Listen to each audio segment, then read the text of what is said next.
7 Accidental Discoveries That Changed History. Chapter 1. The Boy and the Dog. Lascaux Cave Paintings. The autumn of 1940 descended upon the Dordogne region of France like a heavy blanket woven from uncertainty and fear. The leaves turned their familiar golds and crimsons, but the beauty of the season felt muted, as if nature itself had dimmed its palette in deference to the gray reality of Nazi occupation. In the small town of Montignac, nestled among rolling hills and dense forests that had witnessed centuries of human habitation, life continued with a strange duality. The routines of rural existence persisted, even as the world beyond had fractured into something unrecognizable. For the teenagers of Montignac, caught in that peculiar liminal space between childhood and adulthood, between innocence and the harsh awakening of wartime reality, the woods offered something precious, a territory still governed by the old rules of adventure and exploration, rather than the new laws imposed by distant powers. Marcel Ravadat understood this instinctively. At 18, he was old enough to comprehend the gravity of what was happening to his country, yet young enough to still seek escape in the timeless pursuits of youth. He was a lanky young man with dark hair that fell across his forehead and hands already calloused from mechanical work. He had a gift for fixing things, an intuitive understanding of how machinery operated that made him valuable in a community where resources were increasingly scarce. But on this particular September day, Marcel had set aside his tools and his worries about the occupation to spend time in the woods with his 3 friends and his dog, Robot. Robot was a small, energetic terrier mix with wiry fur and an irrepressible enthusiasm for chasing anything that moved. Marcel had found him as a puppy 2 years earlier, abandoned near the railroad tracks, and the two had been inseparable ever since. The dog's name reflected Marcel's fascination with modern technology and science fiction. Robot, like something from one of those American magazines that occasionally made their way to Montignac, full of stories about mechanical men and fantastic futures that seemed particularly distant now. The other boys who joined Marcel that day were his closest companions. Jacques Marcel, 15 years old, with a sharp mind and sharper tongue, always ready with a joke or observation that could lighten even the heaviest mood. George Agnel, 16, quieter than the others but steady, the kind of friend who could be relied upon without question. And Simon Cohencasse, 17, whose Jewish family had fled Paris for the relative safety of rural France, carrying with them the particular anxiety of those who understood they were not merely living under occupation, but actively hunted. They never spoke directly about this reality, but it hung in the air between them, unspoken but understood. The 4 boys moved through the forest with the easy confidence of those who had explored these paths countless times before. The woods near Montignac were old, dense with oak and beech trees whose roots had drunk from this soil for generations. Local legends spoke of ancient peoples who had lived here long before recorded history, before the Romans, before even the Gauls, a time so remote it seemed more myth than reality. The boys paid little attention to such stories. For them, these woods were simply the landscape of their youth, as familiar as the streets of town, but infinitely more interesting, full of rabbit warrens and fox dens, clearings where deer came to graze, and the occasional remnants of old stone structures whose original purpose had been forgotten decades or centuries ago. Robot ranged ahead of the boys, nose to the ground, following scent trails that only he could detect. They had set out that morning with no particular destination in mind, simply seeking the kind of purposeless adventure that fills idle hours with meaning.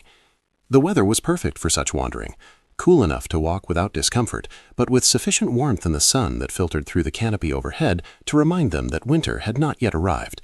Marcel carried a length of rope coiled over his shoulder. Jacques had brought a knife that had belonged over his renfire. George carried a rucksack containing bread and cheese that his mother had provided, and Simon walked with his hands in his pockets, his eyes taking in the forest with the particular attention of someone who had learned not to take peaceful moments for granted. They were perhaps 2 kilometers from Montignac, in a section of forest that bordered an old estate, when Robot suddenly froze, one paw raised, his entire body quivering with attention. The boy stopped, following his gaze. A rabbit, brown and plump, sat near a fallen log, apparently unaware of the predator that had spotted it. For a long moment, everything was still.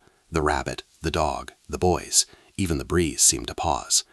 Then Robot launched himself forward with a burst of speed that was remarkable for a dog his size, and the rabbit bolted. What followed was a chaotic chase through underbrush and around trees. The boys shouted encouragement and ran after them, more for the sport of it than with any expectation of catching either animal. The rabbit, driven by pure survival instinct, zigged and zagged with impressive agility. Robot, equally determined, pursued with single-minded focus. They crashed through a thicket of brambles, emerged into a small clearing, and then the rabbit made a sharp turn toward what appeared to be a rise in the ground, an area where an enormous oak tree had been uprooted years ago, perhaps during a storm, leaving behind a depression surrounded by disturbed earth and exposed roots. The rabbit disappeared into a dark opening among these roots, a hole that might have been created by any number of causes: erosion, the work of badgers or foxes, the decay of the tree's root system, creating voids in the earth below. Robot, unable to break his momentum, plunged in after his prey. There was a moment of scrabbling sounds, Robot's excited barking suddenly muffled, and then silence. Marcel reached the hole first, dropping to his knees at its edge. The opening was perhaps 60 centimeters across, irregularly shaped, bordered by exposed roots and loose soil. It descended at a steep angle into darkness. He called Robot's name, his voice sharp with concern. No response. He called again, louder. The other boys arrived, breathing hard from the run. They stood around the hole, peering into the darkness, calling for the dog. For several long minutes, there was nothing. Marcel felt a cold knot forming in his stomach. The hole was deeper than he had initially thought. He could not see the bottom, could not even see where it leveled out or turned. Had Robot been injured in the fall? Was he trapped somewhere below, unable to bark or respond? Marcel was preparing to try to descend into the hole himself, despite its narrow entrance, when they heard it. A bark. Not close, not coming from just beneath the surface, but distant, echoing strangely, as if from a great depth or from within an enclosed space. The bark came again, and then again.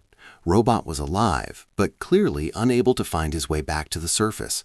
Marcel called down into the hole, and the barking intensified, taking on the desperate quality of a dog that knows its human is near, but cannot reach him.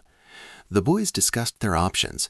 The hole was too narrow for any of them to descend safely, and they had no equipment with them that would help in a rescue.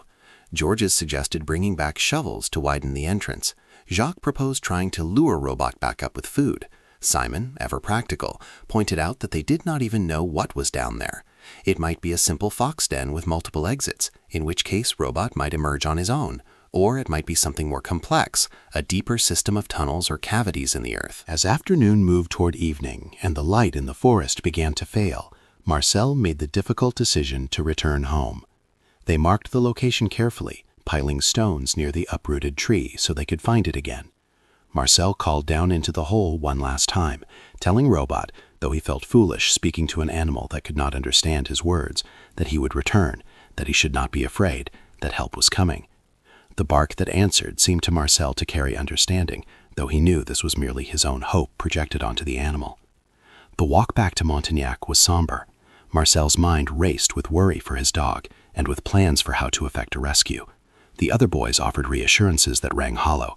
They knew, as well as Marcel did, that a small dog trapped in an underground space faced numerous dangers, from injury to starvation to predators that might also inhabit whatever space Robot had discovered. That night, Marcel slept poorly, and at first light he was already gathering equipment. He collected a length of sturdy rope, a spade, a pickaxe, and a kerosene lamp. The lamp was a precious item in a time when resources were rationed, but Marcel did not hesitate. Jacques arrived as Marcel was loading his equipment into a wheelbarrow, and then Georges and Simon appeared as well, each carrying tools they had gathered from home. No one had needed to discuss whether they would help. It was understood. The journey back to the site took longer than the previous day's walk, burdened as they were with equipment. The pile of stones they had left as a marker was exactly where they had placed it, and the hole gaped dark and enigmatic in the morning light. Marcel called for Robot, and immediately the barking resumed, still distant, still strangely echoed. He felt relief flood through him. At least the dog had survived the night. The boys set to work widening the entrance. The soil was a mixture of clay and stone, dense but workable. Marcel attacked it with the pickaxe, while the others used spades to clear away the loosened earth. As they dug, the whole shape became clearer. It was not merely a surface depression, but the opening to something larger, a shaft that descended steeply into the earth. Roots had to be cut away, and several times they encountered large stones that required their combined strength to remove. After 2 hours of hard labor, they had widened the opening to perhaps 1 meter across and cleared the shaft down to a depth of about 3 meters, at which point it seemed to level out slightly. Marcel volunteered to go first. He had brought a harness that was typically used for hauling heavy equipment, and he strapped this around his chest and beneath his arms. The rope was tied to the harness, and the other end was secured around the trunk of a nearby tree, with Jacques, Georges, and Simone prepared to manage the slack and, if necessary, to pull Marcel back up. With the kerosene lamp in one hand, Marcel positioned himself at the enlarged opening. The lamp cast dancing shadows across the faces of his friends, illuminating their expressions of concern and excitement. He could see the same emotions he felt reflected in their eyes. This had become something more than a simple dog rescue. There was a quality to this hole, to the way robots' barks echoed, that suggested they might be uncovering something significant, though none of them could have articulated exactly what they expected to find. Marcel began his descent, bracing his feet against the sides of the shaft. The earth was cool and damp, and he could smell the distinctive odor of underground spaces, mineral-rich, slightly metallic, utterly unlike the living scent of the forest floor. The lamp swung from his other hand, creating disorienting patterns of light and shadow. Above him, the opening showed a circle of blue sky and the concerned faces of his friends peering down. He moved carefully, testing each foothold before committing his weight to it. The shaft was irregular, sometimes narrowing so that his shoulders brushed both sides, sometimes widening enough that he had to find purchase in the uneven walls. Roots protruded here and there, and he used these as handholds. The barking grew louder as he descended, and he called out encouragement to Robot, his voice sounding strange and flat in the enclosed space. After descending what he estimated to be 5 or 6 meters, his feet found a surface that was not the vertical shaft wall, but a slope. He had reached the point where the shaft transitioned into something else. He called up to his friends that he was at a transition point and they should be prepared to pay out more rope. The lamp revealed that he was now in what appeared to be a sloping tunnel or passage. The walls here were not packed earth, but solid rock. Limestone, he thought, though he was no geologist. The surface was rough and irregular, and the passage descended at approximately a 30-degree angle into darkness that his lamp could not fully penetrate. Robot's barking came from somewhere down that passage, and now Marcel could also hear the dog's claws scrabbling against stone, as if he were trying unsuccessfully to climb the sloping floor back toward the entrance. Marcel called down that he was continuing into the passage. The concerned voices of his friends followed him, diminished and echoing oddly. He moved forward in a crouch, the lamp held ahead of him, the rope trailing behind. The passage was perhaps 1.5 meters high and slightly wider than his shoulders. The air was noticeably cooler here, and there was a quality to it that suggested considerable space ahead, not the close, stale atmosphere of a small cavity, but something that hinted at volume and openness. After perhaps 10 meters of careful descent, the passage opened abruptly into a larger space. Marcel straightened, raising the lamp, and in that moment, his entire conception of reality shifted. The lamplight, weak though it was, revealed a chamber of considerable size.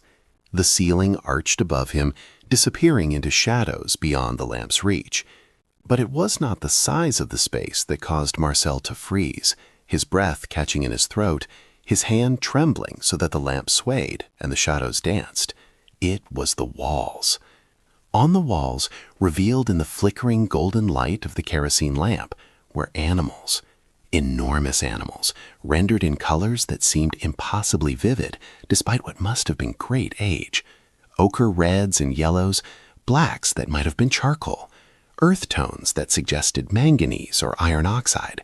There were bulls, massive and powerful, their forms captured with such skill that they seemed almost to move in the shifting light. There were horses, their manes suggested by clever strokes, their bodies swelling with implied musculature. There were deer with elaborate antlers, and creatures Marcel could not immediately identify. The paintings were not confined to simple outlines, but showed sophisticated use of the rock wall's natural contours to create three-dimensional effects. The artists, and Marcel understood in that frozen moment that there had been artists, that human hands had created these images, had used bulges and depressions in the limestone to enhance the sense of volume in the painted animals' bodies. Marcel had no sense of how long he stood there, transfixed. Time seemed to have become unmoored from its normal flow.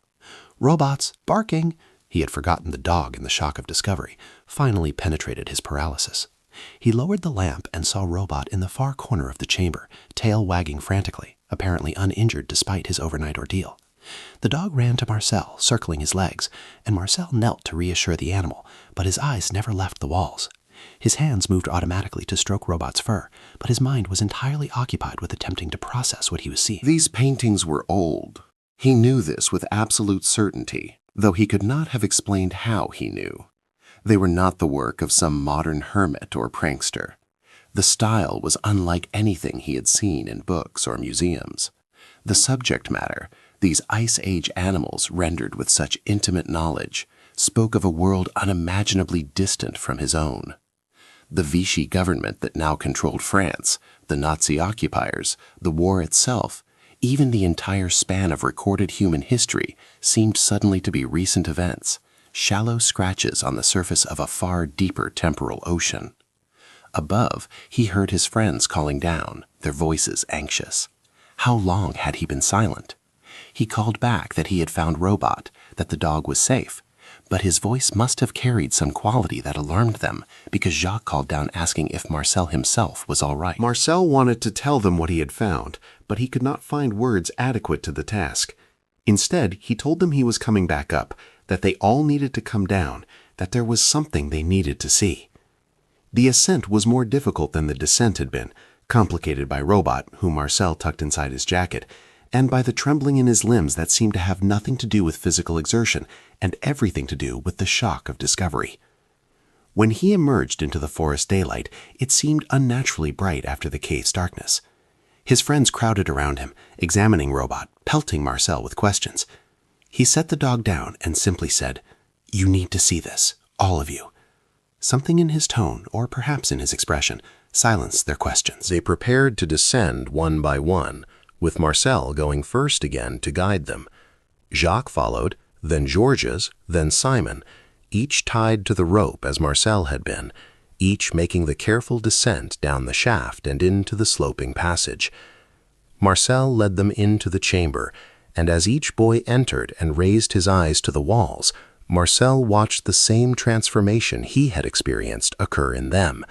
The shock, the awe, the sudden confrontation with something that exceeded their capacity to immediately understand. They moved through the chamber slowly, raising their lamps, illuminating different sections of the walls.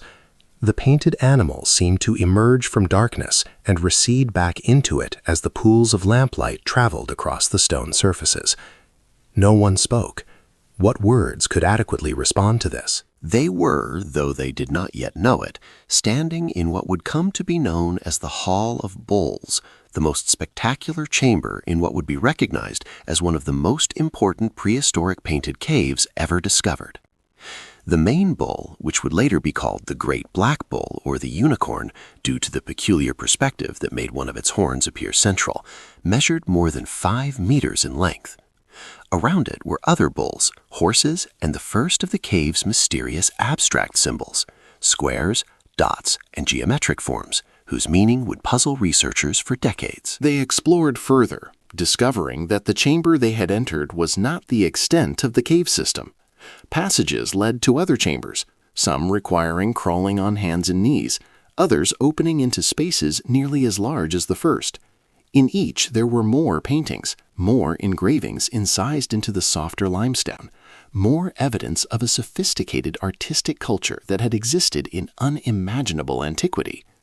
In one narrow passage, they found images of ibex and what appeared to be a feline predator.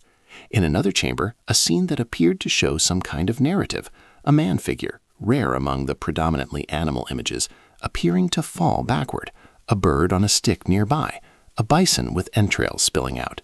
The meaning was opaque, but the intentionality was clear. Someone had created this scene to communicate something specific, to preserve some event or myth or teaching. Time lost all meaning in the cave. When they finally emerged back into the forest, they were shocked to discover that the sun was low in the western sky. They had been underground for hours, though it had seemed both longer and shorter than that. They sat on the ground near the entrance, blinking in the daylight, none of them quite ready to articulate what they had experienced. Finally, Simon spoke, his voice quiet. "How old do you think they are?" It was the central question, and none of them had an answer. Old enough that no local legend or historical record mentioned them. Old enough that the style and subject matter seemed to come from another world. Georges suggested they might be from Roman times or perhaps Celtic, but Marcel, thinking of those massive Ice Age animals rendered with such intimate knowledge, shook his head. "Older than that," he said. "Much older." They discussed what to do next. Their first instinct, surprisingly unanimous, was to keep the discovery secret, at least initially. This required some examination. Why this impulse towards secrecy? Perhaps it was the wartime context, the instinctive distrust of authorities that occupation had bred. Perhaps it was a sense that this discovery was theirs, that they deserved time to come to terms with it before it was taken from them. Or perhaps it was a deeper, almost superstitious feeling that they had stumbled into a sacred space that demanded respectful discretion. But secrecy, they realized, was not truly possible.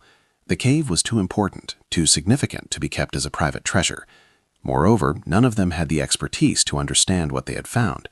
They needed someone who could contextualize this discovery, who could tell them when these paintings had been made and by whom. Marcel suggested their former teacher, Léon Laval, a man of education and discretion who might know how to proceed. They agreed to approach Laval the following day. Over the next week, a careful sequence of events unfolded. Laval, sworn to secrecy, visited the cave and emerged as stunned as the boys had been. He confirmed that these were certainly prehistoric paintings, though he could not say with precision how old. He knew enough to recognize their significance, and enough to know that proper authorities needed to be informed. Not the occupation government, which might seize the discovery for its own purposes, but scientific authorities, scholars who could properly document and study the cave.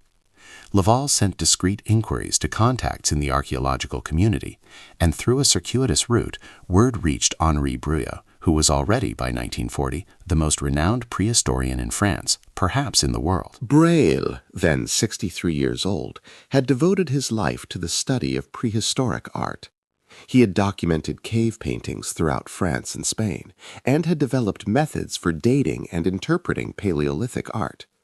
He was also a Catholic priest, though he rarely performed clerical duties, having received special dispensation to devote himself entirely to research.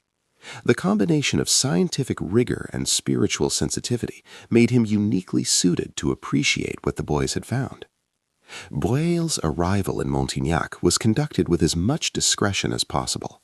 These were dangerous times for moving through France, particularly carrying the kind of documentation and equipment that Breuil required for his work. But the whispered reports of what had been found in the woods near Montignac were too compelling to ignore. Marcel and his friends led Breuil to the cave, and the old priest descended into the earth with a sprightliness that belied his years. When he entered the Hall of Bulls and raised his own, more powerful lamps to illuminate the paintings, Marcel watched tears begin to stream down Breuil's weathered face. The priest moved along the walls, his hands occasionally reaching out but never quite touching the painted surfaces, as if the very air around them was sacred. He murmured in Latin and French, prayers and scientific observations intermixed. Here was a man who understood immediately what he was seeing, who could place these paintings in their proper context, who recognized their significance not merely as historical artifacts, but as evidence of something profound about human consciousness and capability. Breuil spent days in the cave, documenting and sketching, making careful notes. He took measurements and examined the techniques used to create the paintings. Some images had been painted directly onto prepared surfaces. Others used the natural rock formations to create three-dimensional effects. He identified the pigments used: ochre for reds and yellows, manganese dioxide for blacks, with possible binders of animal fat or plant oils that had long since degraded beyond detection. Based on his extensive experience with other Paleolithic cave art, he estimated that these paintings had been created approximately 17,000 years ago, during the Upper Paleolithic period, the Magdalenian culture.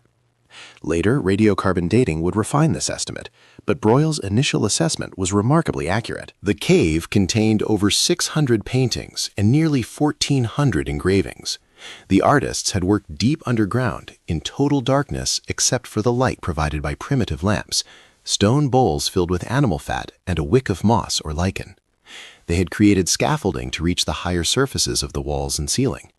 They had prepared their pigments with care, grinding minerals to create powders, mixing them with binders, perhaps even using blown pigment techniques to create certain effects. This was not crude or primitive work. It was sophisticated art, created by people with refined aesthetic sensibilities and considerable technical skill. Broyle emerged from his documentation work to inform the boys that they had made perhaps the most significant archaeological discovery of the century. He compared Lascaux favorably to Altamira in Spain, previously considered the pinnacle of Paleolithic cave art. The paintings at Lascaux were more numerous, more varied, and arguably more skillfully executed. This cave represented something like a prehistoric art gallery, a space specifically prepared and used for the creation and display of images that clearly held profound significance for the people who made them. But what was that significance? What had motivated these Ice Age artists to venture deep into the earth and create these images? Bruhl, like all prehistorians who would subsequently study Lascaux, could offer theories, but not certainties. Were these images part of hunting magic, created in the belief that depicting animals would give power over them in the hunt? Were they totems of different clans or groups? Were they part of initiation rituals, with young people brought into the darkness to confront these powerful images as part of their transition to adulthood? Were they attempts to record and preserve knowledge about the animals on which survival depended? Or were they simply art for art's sake, created by people who had the same aesthetic drive that motivates artists today, the same need to capture and communicate their experience of the world? The questions multiplied faster than the answers. What was clear was that these paintings fundamentally challenged any assumption that prehistoric humans were primitive or cognitively limited. Here was evidence of symbolic thinking, abstract reasoning, sophisticated technical skill, and aesthetic sensibility, all the markers of fully modern human consciousness. These artists, separated from the present day by approximately 17,000 years, were not different in kind from contemporary humans. They were us, looking across an immense span of time. The discovery could not remain secret for long. Despite Bruhl's attempts at discretion and the boys' initial desire for privacy, word inevitably spread through the occupied territory. The Vichy government, always looking for propaganda victories and sources of national pride that might legitimize their collaboration with the Nazis, took an interest. French scientists and scholars, navigating the complex politics of occupation, sought access to study the cave. German authorities, with their own complex relationship to archaeology and prehistory, were informed and sent their own experts. Through all of this, Marcel and his friends found themselves caught between pride in their discovery and discomfort with how it was being appropriated by various political entities. The war years were a strange time for Lascaux. Scientific work continued as best it could under occupation, but resources were limited and the political situation complicated everything. Bruhl continued to visit when possible, and other prehistorians were permitted to conduct research. The boys, particularly Marcel, remained involved, serving as guides and sharing their knowledge of the cave system they had been the first modern humans to explore. The liberation of France in 1944 brought new possibilities for Lascaux. With the war concluded and normal scientific collaboration resuming, more extensive research could be conducted. But it also brought a new question. What should be done with the cave? Should it remain closed, accessible only to researchers, or should it be open to the public, shared as part of human heritage? In 1948, the decision was made to open Lascaux to public visitation. The cave was modified to accommodate tourists. Stairs were installed, lighting was added, and the entrance was further enlarged. Ventilation systems were put in place, and walking paths were created. Marcel Ravadat was appointed as one of the official guides, a recognition of his role in the discovery and his intimate knowledge of the cave. The public response was overwhelming. People came from across France and around the world to see these prehistoric masterpieces. By the 1960s, Lascaux was receiving approximately 1,200 visitors per day during peak season. For many, it was a pilgrimage, an opportunity to stand in the presence of humanity's earliest surviving artistic achievements. But the cave had not evolved to accommodate such intrusions. For 17,000 years, Lascaux had existed in darkness and stable environmental conditions. The limestone walls maintained a constant temperature and humidity, and the paintings had survived in remarkable condition precisely because these conditions had remained unchanged. The introduction of thousands of human visitors disrupted this equilibrium catastrophically. Each visitor exhaled moisture and carbon dioxide, raised the ambient temperature with their body heat, and introduced microorganisms. The lighting, initially simple and then progressively more powerful to better illuminate the paintings for photographers and filmmakers, generated additional heat. The ventilation systems, designed to manage the moisture and carbon dioxide, created air currents that the cave had never experienced. The consequences became apparent within a few years. Green algae began to grow on the walls, thriving in the moisture and warmth and light. The paintings started to show signs of degradation, colors fading, surfaces developing a crystalline coating, biological growth obscuring portions of the images. The guardians of Lascaux, including Marcel, watched with horror as the very act of sharing these paintings with the world was destroying them. Desperate measures were attempted. The lighting was reduced, visitor numbers were limited, more sophisticated ventilation was installed. But the damage continued. The cave had reached a tipping point. The environmental balance had been so thoroughly disrupted that simply reducing the disruption was insufficient to restore it. In 1963, faced with the awful reality that continued public access would result in the complete destruction of the paintings, French Minister of Culture André Malraux made the painful decision to close Lascaux to the general public. Henceforth, only a handful of researchers would be permitted to enter under strictly controlled conditions for limited periods of time.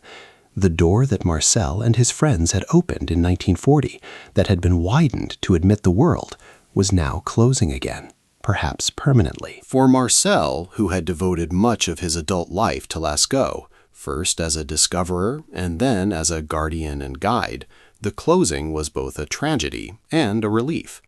He had seen firsthand the damage caused by the thousands of visitors he had personally guided through the chambers.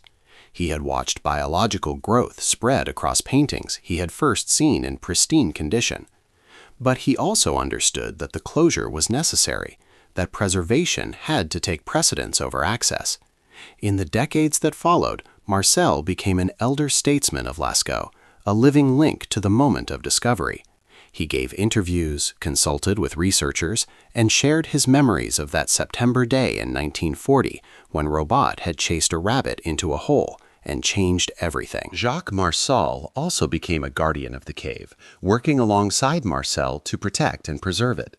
Georges Agnel and Simon Coenkes maintained their connections to Lascaux, attending significant anniversaries and events.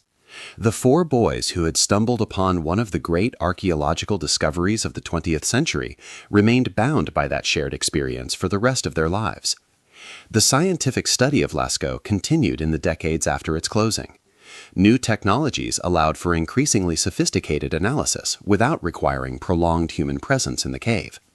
Radiocarbon dating refined the age estimates, establishing that the paintings had been created approximately 17,000 years ago, during the Magdalenian period of the Upper Paleolithic. Chemical analysis of the pigments confirmed Breuil's initial identifications and revealed the sophisticated techniques used by the prehistoric artists.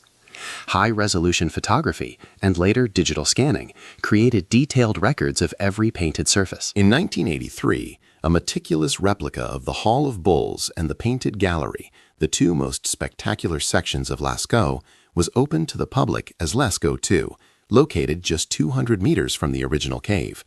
The replica took 11 years to construct, using the same materials and techniques as the original paintings. While it could never fully replace the experience of entering the actual cave, it allowed visitors to appreciate the scale and artistry of the paintings and to understand something of the space in which they were created. Later, additional replicas and traveling exhibitions would bring Lascaux to audiences around the world. The legacy of Lascaux extends far beyond tourism or even archaeology. The discovery fundamentally altered understanding of prehistoric human capabilities and consciousness. Before Lascaux and other Upper Paleolithic cave art sites were properly studied, there was a tendency to view prehistoric humans as primitive, cognitively limited, barely human. The art at Lascaux demolished such misconceptions. Here was evidence of sophisticated symbolic thinking, abstract reasoning, artistic skill, and aesthetic sensibility that matched anything produced in subsequent human history. The people who painted Lascaux were not primitives struggling toward humanity. They were fully human, possessed of the same cognitive and creative capabilities as people today. Lascaux also raised profound questions about the origins and purposes of art itself. What motivated these prehistoric artists to venture deep into the earth, into spaces far from habitation, to create these images? The paintings were not casual doodling, but carefully planned and executed works requiring considerable time, effort, and skill. They were created in total darkness except for the flickering light of primitive lamps. They required the manufacture of pigments, the construction of scaffolding or platforms to reach higher surfaces, and the development of techniques for preparing wall surfaces and applying paint. This was intentional, purposeful artistic production. But what purpose did it serve? The most common interpretation, though by no means the only one, is that the paintings had ritual or religious significance. The cave may have been a sacred space, entered only for specific ceremonies or rites. The act of creating the images may have been as significant as the images themselves, a form of sympathetic magic or a way of establishing connection with the animal world on which survival depended. The prevalence of animal images and the relative rarity of human figures suggest that the relationship between humans and animals was central to whatever belief system motivated the art. Some researchers have proposed that the paintings represent a form of shamanic practice, with the deep cave serving as a liminal space where barriers between ordinary reality and spiritual reality became permeable. Others have suggested that the caves were initiation sites where young people were brought to confront powerful images as part of their transition to adulthood. Still others propose that the paintings served educational purposes, preserving and transmitting knowledge about animal behavior and hunting. What is certain is that these paintings represent humanity's first surviving attempt to capture and communicate experience, to create permanent external representations of internal mental content. In this sense, they are the foundation of all subsequent art, and by extension, all literature. The symbolic thinking required to create a painted bull is the same symbolic thinking required to create a written narrative. The desire to communicate across space and time, to preserve something of subjective experience in an objective form that others can perceive and interpret, links the Magdalenian artists of Lascaux to every writer, painter, musician, and filmmaker who has followed them across 17,000 years of human cultural evolution. Marcel Ravadat died in 1995 at the age of 72, having served as a guardian of Lascaux for more than 5 decades. His obituaries recounted the story of Robot chasing a rabbit, of the boys descending into darkness, of the moment when lamplight first revealed those massive painted bulls. He had lived long enough to see Lascaux become not merely a famous cave, but a universal symbol of human artistic capacity and cultural heritage.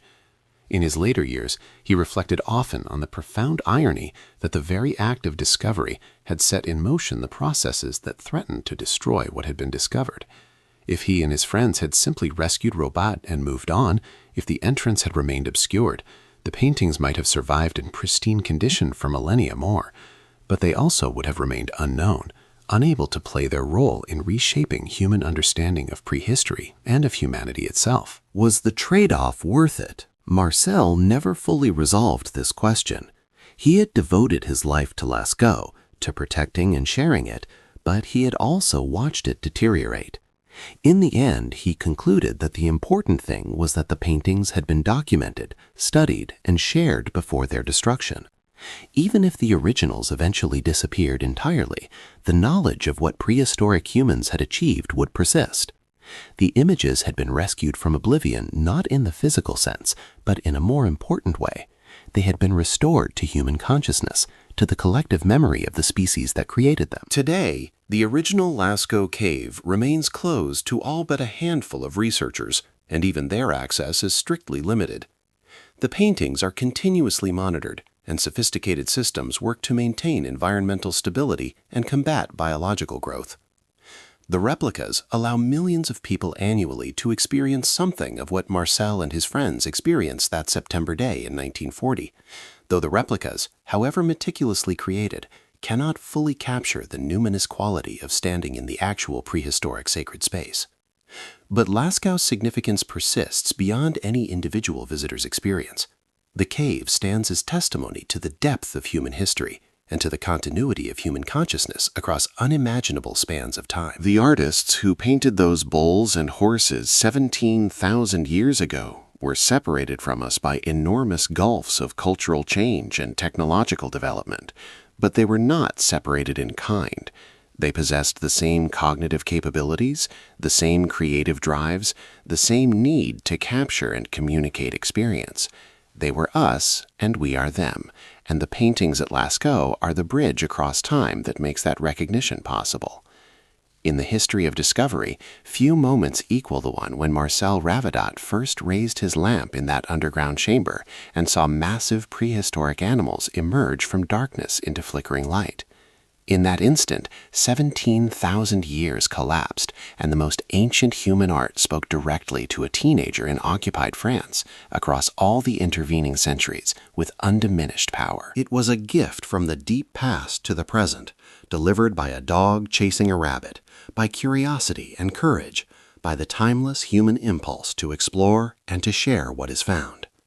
And though Robot has long since passed beyond memory, though Marcel and his friends have taken their own places in history, though the original paintings fade slowly in their sealed chamber, the legacy of that September day in 1940 persists, a permanent expansion of human knowledge and a testament to the unbroken continuity of human creative consciousness across all the millennia of our species' existence. Chapter 2. The Shepherd's Stone, Dead Sea Scrolls. The Judean Desert offers no mercy to those who traverse its ancient pathways.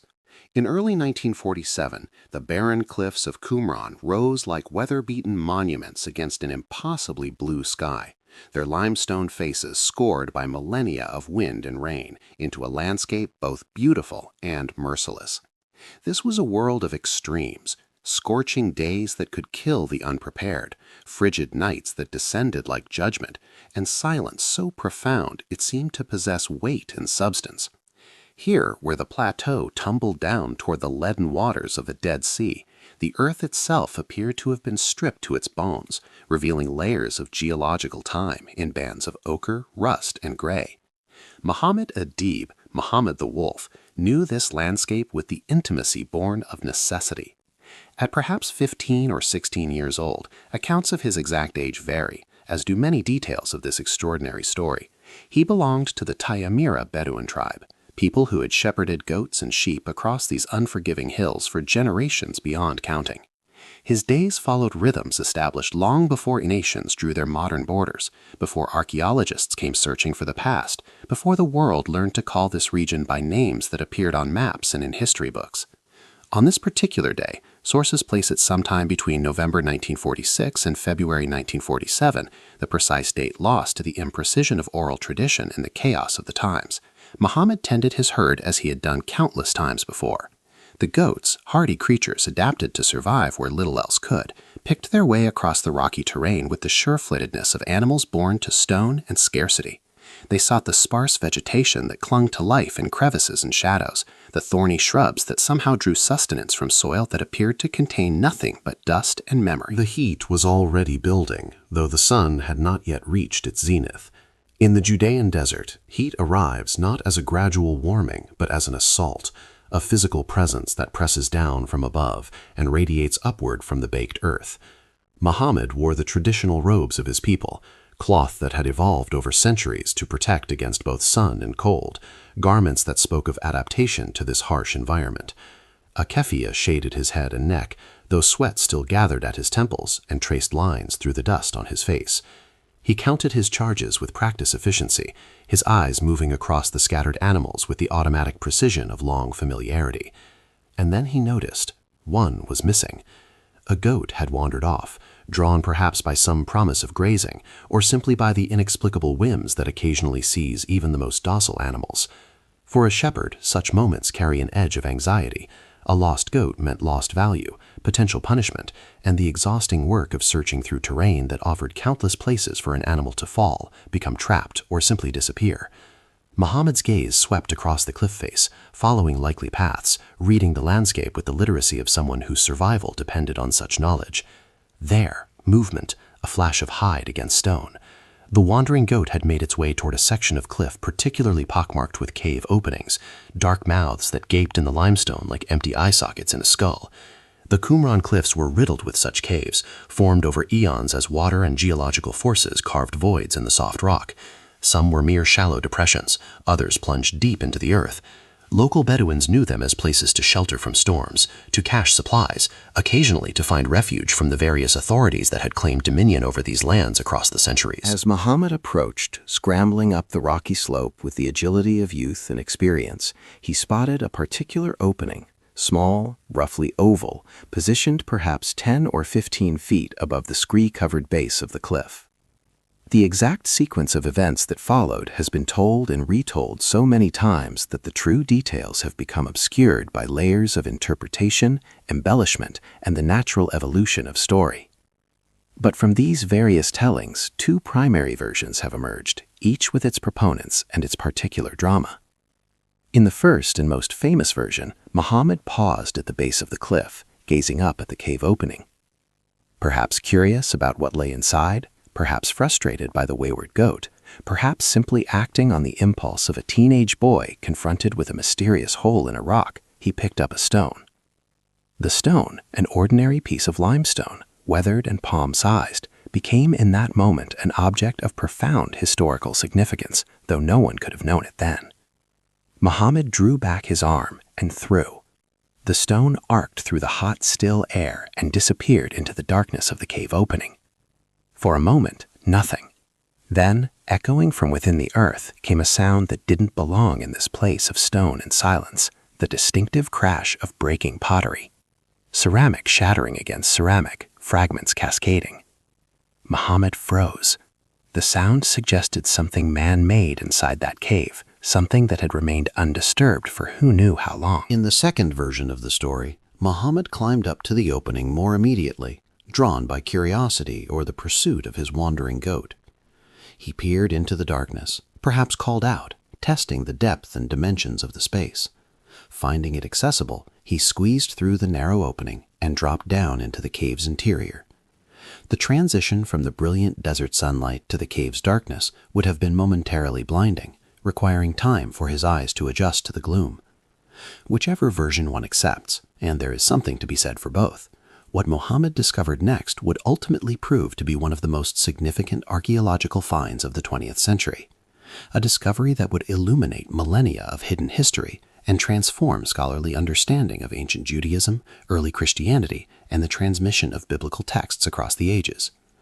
The cave's interior was larger than the modest entrance suggested, opening into a chamber perhaps 25 feet long. As Muhammad's eyes adjusted to the dim light filtering through the opening, shapes began to emerge from the darkness. Along one wall, arranged with obvious deliberation, stood a series of tall clay jars. They were cylindrical vessels, some standing nearly 2 feet high, with lids that had been carefully fashioned to fit their openings. The jars themselves were made of reddish clay, their surfaces undecorated, but showing the marks of ancient craftsmanship, the fingerprints of potters who had worked this clay more than 2,000 years before Muhammad first laid eyes on their handiwork. For a shepherd boy in the 1940s, such jars suggested one thing above all: treasure. The region was rich with stories of hidden wealth, of ancient peoples who had buried their valuables in caves before fleeing invaders or disaster. Gold coins, jewelry, precious objects, these were the prizes that occasionally rewarded those who searched carefully enough. Muhammad's heart must have quickened with possibility as he approached the jars. The first jar he opened, and accounts vary as to whether he did this on his initial visit or returned later with his cousin, depending on which version of the discovery story one follows, proved disappointing. Instead of glittering gold or silver, he found only scrolls. They were wrapped in linen cloth that had deteriorated with age, some of it crumbling at his touch. The scrolls themselves were made of leather or parchment, surfaces darkened by time, covered with writing in a script Mohammed could not read. To a shepherd hoping for treasure, these were merely old documents, potentially worthless. The leather, he might have thought, could possibly be salvaged for some purpose, but the contents held no obvious value. Yet even in his disappointment, something must have sparked curiosity. These scrolls had been placed here deliberately, stored with care in sealed jars. Someone had gone to considerable effort to preserve them. Perhaps they held value of a different kind. Mohammed gathered several of the scrolls. Accounts suggest he took anywhere from 3 to 7 on this first retrieval and made his way back out into the punishing sunlight. Back at the Bedouin camp, the scrolls became objects of discussion and speculation. The Tamire were not unacquainted with antiquities. The region's abundant archaeological sites had long provided supplementary income for those who knew what Western collectors and dealers might pay for ancient objects. But scrolls were different from pottery shards or oil lamps. Their value was harder to assess. The Bedouins examined the strange writing, turned the brittle leather in their hands, debated possibilities. One suggestion that has entered the legend, though its veracity is debated, is that someone proposed the leather might be useful for cutting into strips for sandal repairs. Whether this actually happened or represents the kind of detail that accretes to famous stories, it serves as a poignant reminder of how differently objects can be valued depending on context and knowledge. What would soon be recognized as priceless historical documents were, in that moment, simply old leather of uncertain use to people whose lives centered on practical survival in a harsh environment. Days or perhaps weeks later, the chronology remains maddeningly imprecise. Muhammad returned to the cave, this time accompanied by his cousin or friend. Sources variously identify this companion as Ahmed Muhammad, Khalil Musa, or another individual. Together, they retrieved more scrolls from the jars, gathering a larger collection to bring to market. The scrolls then began their journey through a complex chain of handlers, each of whom would play a role in determining their ultimate fate and recognition. The first stop was Bethlehem, where the Bedouins brought the scrolls to a merchant and antiquities dealer.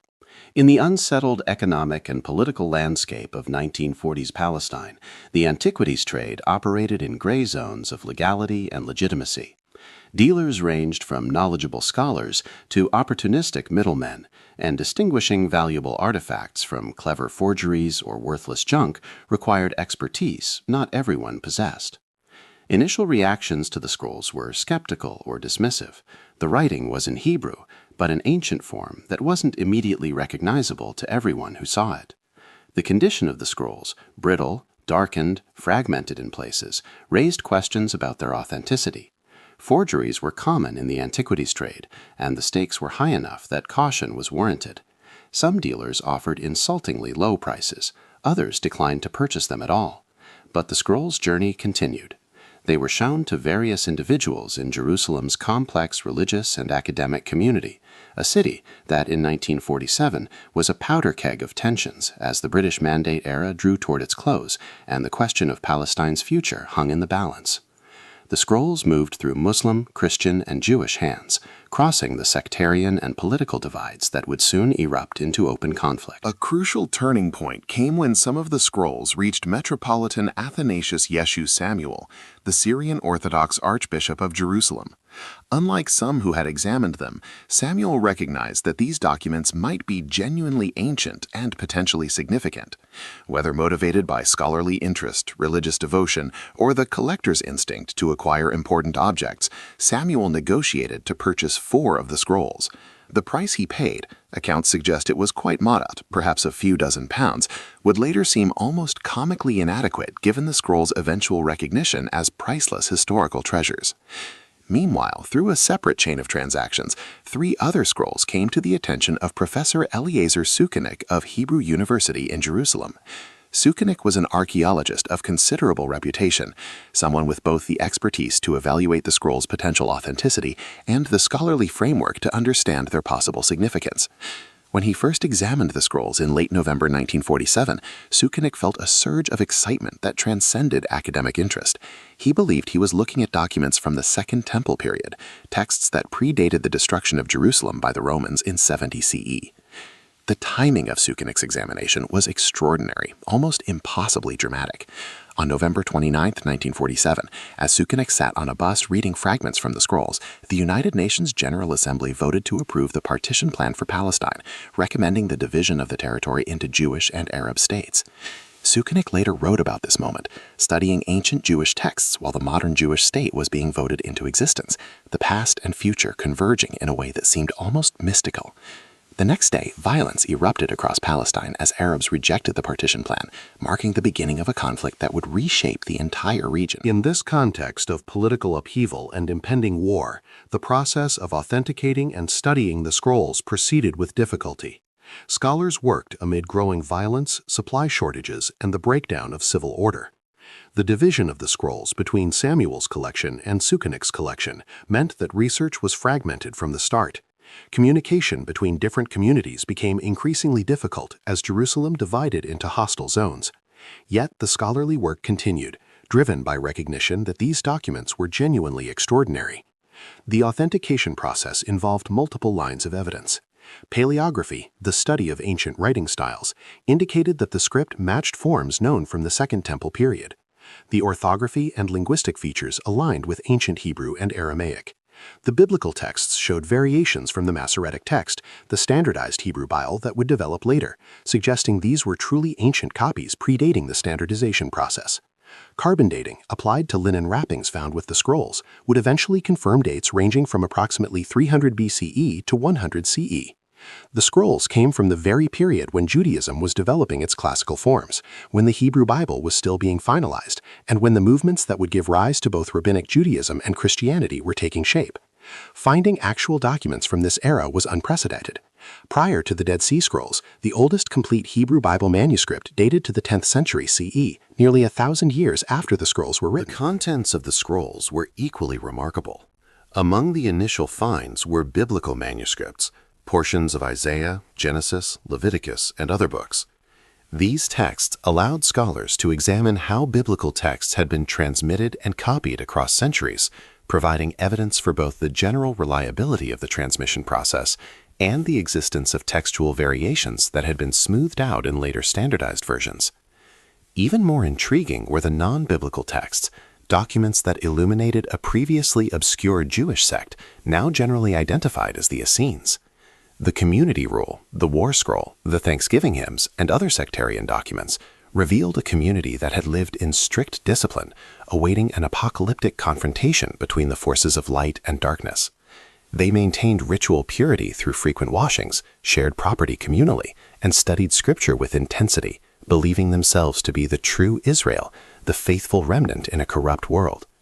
The scrolls described the community's organization, their interpretation of biblical prophecy, their calendar, which differed from the official temple calendar, and their expectation of two messiahs, one priestly and one kingly. They revealed fierce opposition to the Jerusalem temple establishment, whom they viewed as illegitimate and corrupt.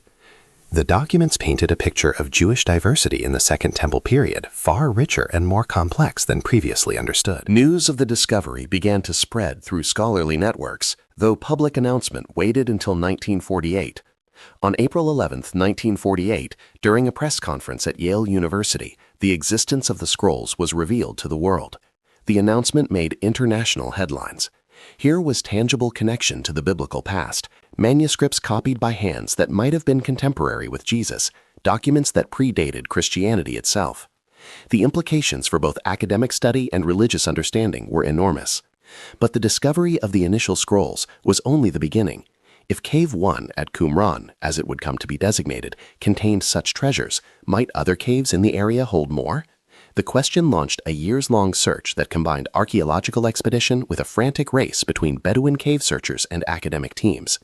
The Tamirea Bedouins, now understanding the value of scroll fragments, began systematically exploring caves throughout the Qumran region. Their intimate knowledge of the terrain and their motivation by the potentially lucrative antiquities market made them formidably effective searchers. Archaeological teams from international institutions working with Jordanian authorities, the West Bank being under Jordanian control from 1948 to 1967, conducted more methodical excavations. Between 1952 and 1956, 10 more caves yielding scroll materials were discovered in the vicinity of Qumran. Cave 4, discovered by Bedouins in September 1952, proved to be the richest find. Tens of thousands of scroll fragments representing hundreds of different texts. Unlike the intact or relatively complete scrolls from Cave 1, Cave 4 had apparently been disturbed in antiquity, perhaps by animals or water damage, leaving the manuscripts in a highly fragmented state. The discovery of Cave 4 created both scholarly treasure and organizational nightmare. The fragments, some no larger than postage stamps, represented a massive jigsaw puzzle without a picture on the box. Scholars faced the painstaking work of sorting, cataloging, and attempting to match fragments to reconstruct texts. The process would take decades and generate its own controversies. Meanwhile, excavations of the Qumran site itself revealed an ancient settlement complex. Archaeologists uncovered remains of buildings, including a scriptorium, a room for copying scrolls, with inkwells still in place, ritual baths, mikvaot, indicating the community's concern with purity, a communal dining room, workshops, and a cemetery containing over 1,000 graves. The evidence suggested a community of perhaps 150 to 200 members who had lived at the site from approximately 150 BCE until its destruction by the Romans around 68 CE during the First Jewish Revolt. The pottery found at the site matched the scrolls that had contained the scrolls, confirming the connection. The archaeological evidence supported the theory that the Qumran community had been responsible for copying, storing, and ultimately hiding the scrolls. As Roman forces approached during the revolt, community members had apparently secreted their precious library in caves, hoping perhaps to preserve it until calmer times allowed its recovery. That recovery never came. The community was destroyed, and the scrolls remained hidden for nearly 2,000 years. In total, 11 caves around Qumran yielded approximately 900 manuscripts, representing perhaps 400 to 500 different texts. About 230 were biblical manuscripts, including at least fragments of every book of the Hebrew Bible except Esther. The remaining texts included apocryphal and pseudo-epigraphal works, commentaries on biblical texts, pisharim, sectarian rules and hymns, and other writings. The collection provided an unprecedented window into Jewish thought and practice in the crucial period of the Second Temple. As scholarship on the scrolls developed, their significance became increasingly clear for multiple fields of study. For biblical scholars, the scrolls offered evidence about how the biblical text was understood and transmitted before it reached its standardized form. Variant readings in the scroll versions of biblical books shed light on textual history and suggested that multiple text traditions coexisted in antiquity before one tradition eventually became dominant. For scholars of early Christianity, the scrolls illuminated the Jewish context from which Christianity emerged. Practices and concepts found in the New Testament, ritual washings, communal meals, messianic expectations, apocalyptic worldviews, communal organization, could now be seen as having Jewish precedents. The scrolls didn't mention Jesus or early Christians directly, but they demonstrated the rich diversity of Jewish thought in the period when Christianity began. For scholars of Judaism, the scrolls revealed the complexity of Second Temple Jewish life. In addition to the Pharisees and Sadducees mentioned in the New Testament and later rabbinic literature, a spectrum of other groups and viewpoints existed. The Essenes represented one such alternative, and the scrolls showed their sophisticated biblical interpretation, halakhic reasoning, and theological development. Understanding this diversity helped explain both how Judaism would later develop and why certain debates became central to rabbinic thought.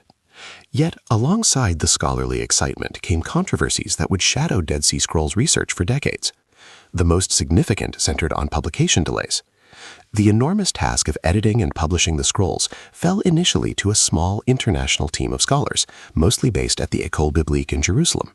This team, led by Father Roland Deveau, controlled access to the unpublished materials, particularly the vast cache of fragments from Cave 4. As years stretched into decades, with many texts still unpublished, frustration grew in the wider scholarly community.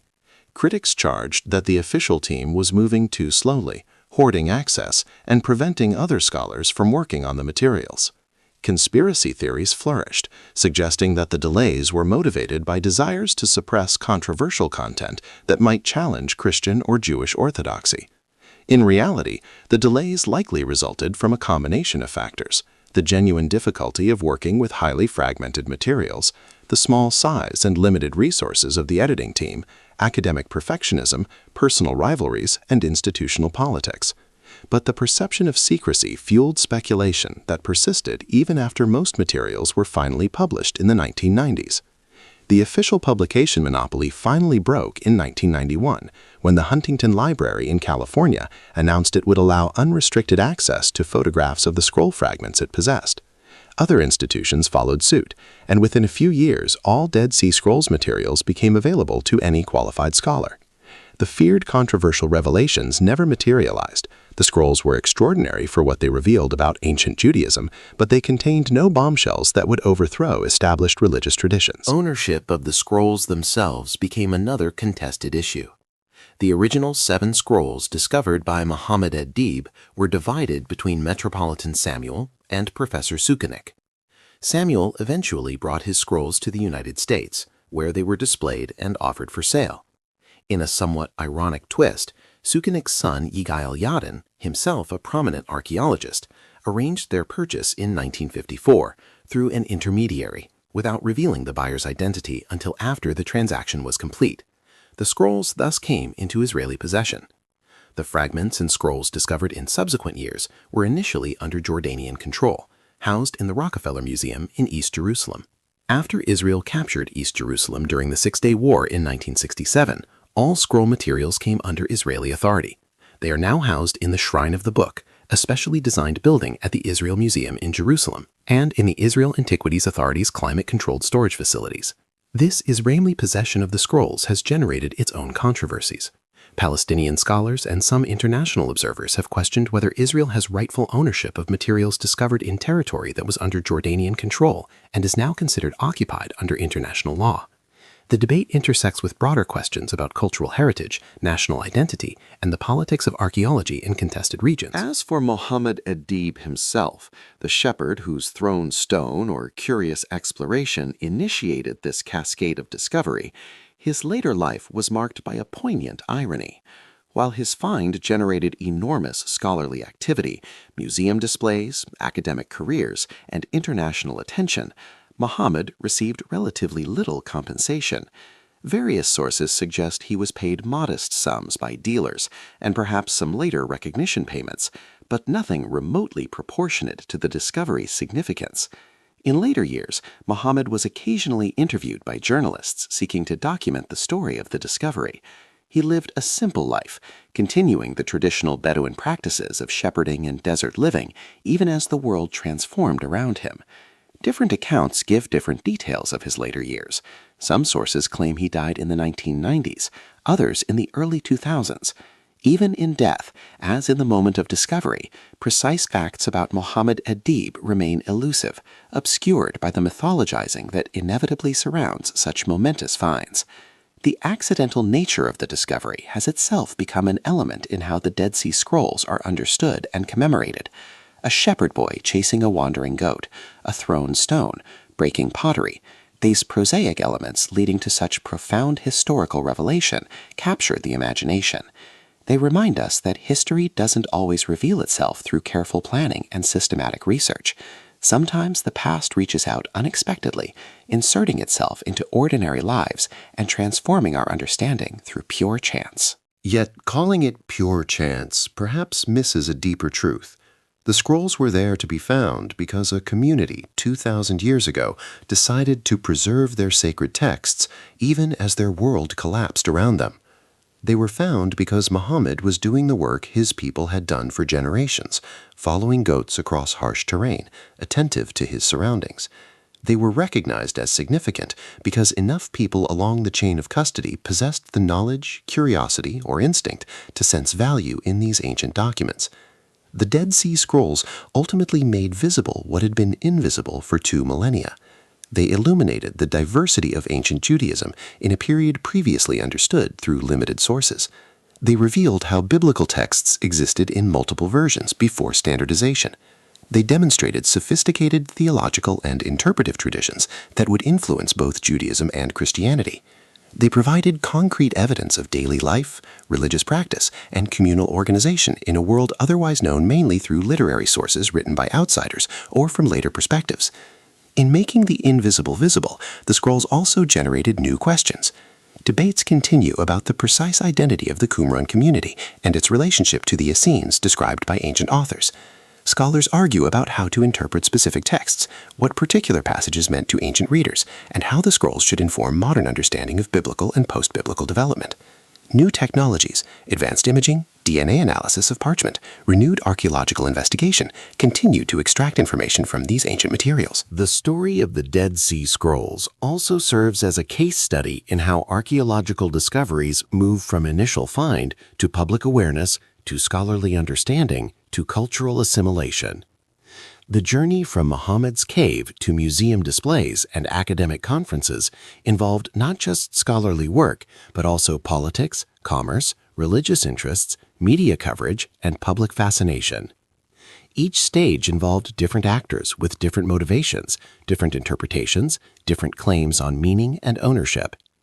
Museums around the world have displayed Dead Sea Scrolls to eager audiences, often drawing record crowds.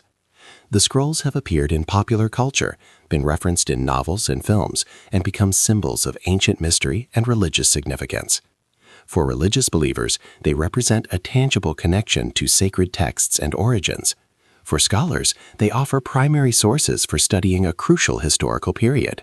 For the general public, they embody the romance of archaeological discovery and the allure of ancient secrets revealed. Yet, amid all the scholarly analysis and public fascination, it remains worth pausing to imagine that moment of discovery. A teenage shepherd in the Judean Desert, the harsh sun overhead, the stony ground beneath his feet. His goat wandering toward a cliff face riddled with caves. A decision to investigate, whether immediately or after throwing a stone that produced an unexpected sound. The transition from blazing sunlight to cool darkness, eye suggesting to reveal shapes that didn't belong. Clay jars, ancient containers holding rolled leather covered with mysterious writing. Muhammad couldn't have known what he was finding. He couldn't have anticipated the decades of scholarly work, the controversies and debates, the museum exhibitions, the books and articles and documentaries. He couldn't have foreseen how this moment would ripple forward through time, affecting fields of knowledge and communities of faith. He was simply a shepherd who found some old scrolls in a cave, documents he initially thought might be worthless, but which others would eventually recognize as treasures beyond price. In that gap between Muhammad's initial perception and the scroll's eventual recognition lies something profound about value, knowledge, and the work of making history visible. The scrolls had always been there in those caves, their value inherent but unrecognized, waiting for the conjunction of discovery and interpretation that would restore them to human awareness. They required Muhammad's curiosity or chance exploration to bring them out of darkness, but they also required scholars with expertise to understand what they were, institutions to preserve and study them, and communities of interpreters to extract their meanings. The Dead Sea Scrolls remind us that the past is not simply gone, but hidden, waiting in caves and buried sites, in forgotten archives and undiscovered deposits. What we know of history represents only the visible portion, the evidence that has survived and been found and been recognized and been interpreted. Beneath our awareness lies an invisible history, vast and irretrievable, except in those moments when chance or systematic searching makes it visible again. They also remind us of the essential role of the interpreter, the scholar who can look at ancient writing and extract meaning, who can place fragments in context and construct understanding. Without such expertise, the scrolls would remain merely old leather, curiosities perhaps, but not revelations. The transformation of archaeological object into historical source requires not just discovery, but interpretation, not just preservation, but analysis. As we move further from 1947, the Dead Sea Scrolls become increasingly integrated into standard scholarly understanding, their insights woven into textbooks and reference works, their evidence incorporated into arguments and theories. What once seemed revolutionary gradually becomes familiar, the standard against which new theories are tested. Yet for those who study them closely, who spend careers working with these texts, the sense of connection across millennia remains. These are documents touched by ancient hands, read by ancient eyes, preserved through catastrophe and rediscovered by accident, speaking across a gap of 2,000 years. The legacy of Muhammad ed-Dib's discovery extends far beyond academic circles. The scrolls have influenced how religious communities understand their own histories and texts. They have sparked interfaith dialogue as scholars from Jewish, Christian, and secular backgrounds collaborate on interpretation. They have raised questions about textual authority and authenticity that resonate beyond ancient studies. They have become symbols of how much remains unknown about even seemingly well-documented periods of history. In the end, the story of the Dead Sea Scrolls is multiple stories interwoven. It is the story of an ancient community preserving their sacred texts as their world ended. It is the story of documents surviving against enormous odds, preserved by dry desert air and sealed caves. It is the story of a shepherd making an accidental discovery. It is the story of scrolls passing through many hands before being recognized. It is the story of scholars working to understand and interpret. It is the story of controversies over access and ownership. It is the story of how the past becomes visible, how the invisible is revealed. Standing today in the shrine of the book, visitors can see some of the original scrolls on display, the ancient leather darkened by time, the Hebrew letters still legible despite their age. The building itself, with its distinctive white dome suggesting the lids of the jars that preserve the scrolls, has become an iconic Jerusalem landmark. Inside, in carefully controlled light and temperature, the scrolls testify to their own survival and significance. Yet perhaps the most powerful image remains that initial moment in the cave, whether imagined as Muhammad throwing a stone and hearing pottery break, or climbing through the opening to discover the jars by flickering light. In that moment, before authentication and analysis, before scholarly debates and museum displays, before all the apparatus of interpretation was brought to bear, there was simply discovery. Ancient objects revealed, their significance unknown, but their antiquity evident, waiting to tell their story to a world that had forgotten they existed. The shepherd stone, whether literal stone thrown into darkness or metaphorical stone marking the moment when chance revealed treasure, stands as emblem of all accidental discoveries that transform understanding. It reminds us that history is not just what we seek, but what finds us, not just what we excavate, but what reveals itself, not just what we know, but what remains hidden until some combination of chance and curiosity makes it visible again. In this sense, every archaeological discovery is a stone thrown into darkness, producing sounds we didn't expect, revealing what we didn't know is there, making the invisible visible once more. Chapter 3. The Soldier's Stone. Rosetta's Revelation. The heat descended upon the Nile Delta like a physical weight, pressing down upon everything with merciless intensity. It was July 1799, and the medieval fortress of Fort Julian, overlooking the Nile at El Rashid, known to the French occupiers as Rosette, anglicized to Rosetta, had become a crucible where men, stone, and empire met under the unforgiving Egyptian sun. The air shimmered above the ancient walls, creating phantoms and mirages that danced mockingly before the eyes of French soldiers who had come to this land expecting glory and found instead disease, disillusionment, and the grinding monotony of occupation. Lieutenant Pierre-François Bouchard of the Engineering Corps stood in the shadow of a partially demolished wall, watching his men work with the methodical attention that had made him valuable to his commanders. At 30 years of age, he possessed both the physical vigor required for military engineering and the intellectual curiosity that distinguished the better officers of Napoleon's army. His uniform, once the pride of a French officer, now bore the stains and wear of months in this hostile climate. The blue fabric faded, the white facings yellowed by dust and sweat. But his eyes remained sharp, observant, trained by education and experience to notice details that others might miss. The fortification work at Fort Julian was typical of the French occupation, taking existing structures built by previous conquerors and adapting them for modern warfare. The fortress itself had witnessed centuries of conflict, its stones remembering Mamluks, Ottomans, and now the revolutionary forces of France.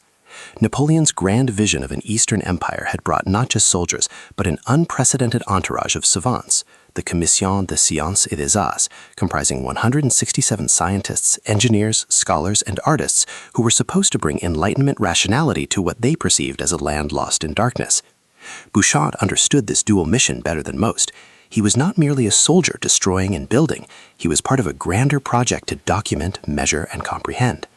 The scholars who accompanied the expedition had produced detailed drawings of temples, collected specimens, and measured monuments with precision instruments. They were creating the groundwork for what would eventually become the monumental Description de l'Égypte, a comprehensive scientific and artistic survey of the ancient land. But on this particular day in July, as the sun reached its zenith and the heat became almost unbearable, Bouchard's attention was focused on more immediate concerns. His engineers were demolishing an old wall to extract stone for expanding the fortress's defenses. The work was brutal, heavy hammers striking ancient mortar, crowbars prying apart blocks that had stood for centuries, men sweating and cursing in the dialect of revolutionary France as they wrestled with the stubborn materials of the past. The wall they were dismantling had been incorporated into the medieval fortress, but was clearly much older, part of some earlier structure whose original purpose had long been forgotten. As each stone came free, workers examined it briefly for suitability before sending it to the sorting area where the best building materials would be selected for reuse. It was efficient, practical military engineering. Nothing was wasted. Everything served the needs of the occupation. Bouchard heard the change in the workers' voices before he saw what had caused it. The tone shifted from routine profanity to something else. Surprise, perhaps confusion. He moved quickly through the rubble, his boots crunching on broken stone and mortar dust, toward where 3 men had stopped working and were staring at something they had just uncovered. What Bouchard saw made him stop abruptly, his engineer's eye immediately recognizing that this was no ordinary building stone. The block was massive, roughly 1 meter high and 3/4 of a meter wide, perhaps 28 centimeters thick. But it was the surface that arrested his attention. While most of the stone in the wall was rough-hewn sandstone or irregular rubble, this piece was different. It was dark, almost black. Later analysis would identify it as granodiorite, a durable igneous rock, and its surface had been carefully polished.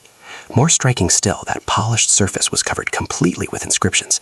Even in the harsh sunlight, Bouchard could distinguish 3 distinct bands of text, each in a different script.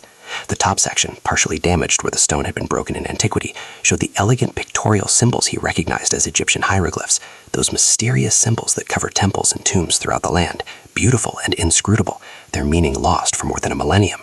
The middle section displayed a cursive script he didn't immediately recognize, but which had a flowing, connected character quite different from the formal hieroglyphs above.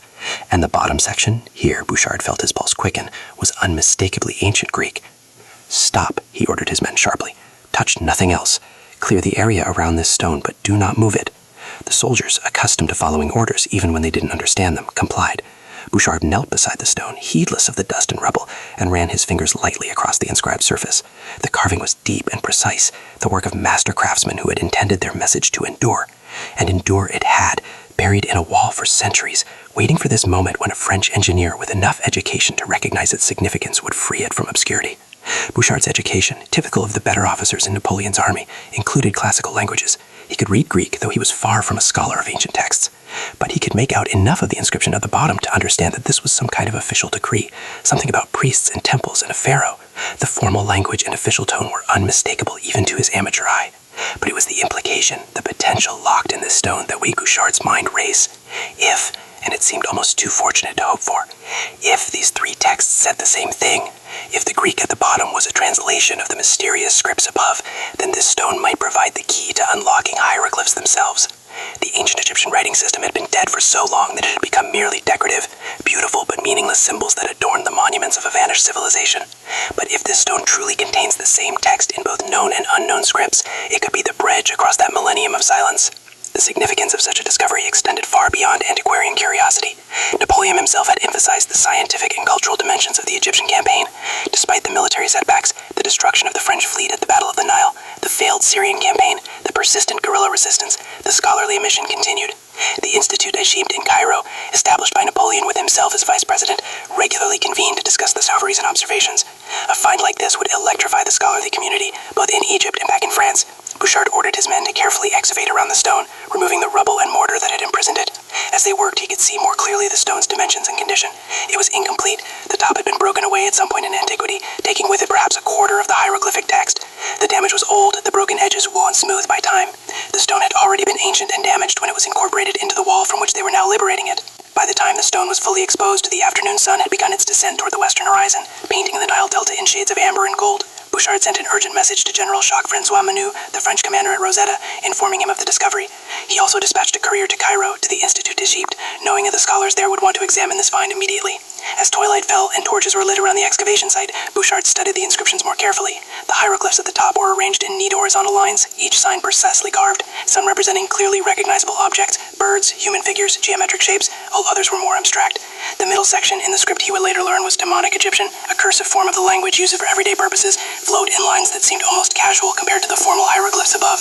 And the Greek at the bottom, illuminated by flickering torchlight, revealed itself as a decree from 196 BCE, issued during the reign of Ptolemy V Epiphanes. The content of the decree itself, as Bouchard laboriously translated portions of the Greek, was bureaucratic and ceremonial. A lengthy praise of the pharaoh's virtues, his benefactions to temples, his remission of taxes, his piety toward the gods. It was, in essence, a piece of royal propaganda commissioned by priests grateful for royal favor. Under normal circumstances, such a text would be historically interesting, but are the extraordinary. Every ancient civilization produces mountains of small official inscription praising the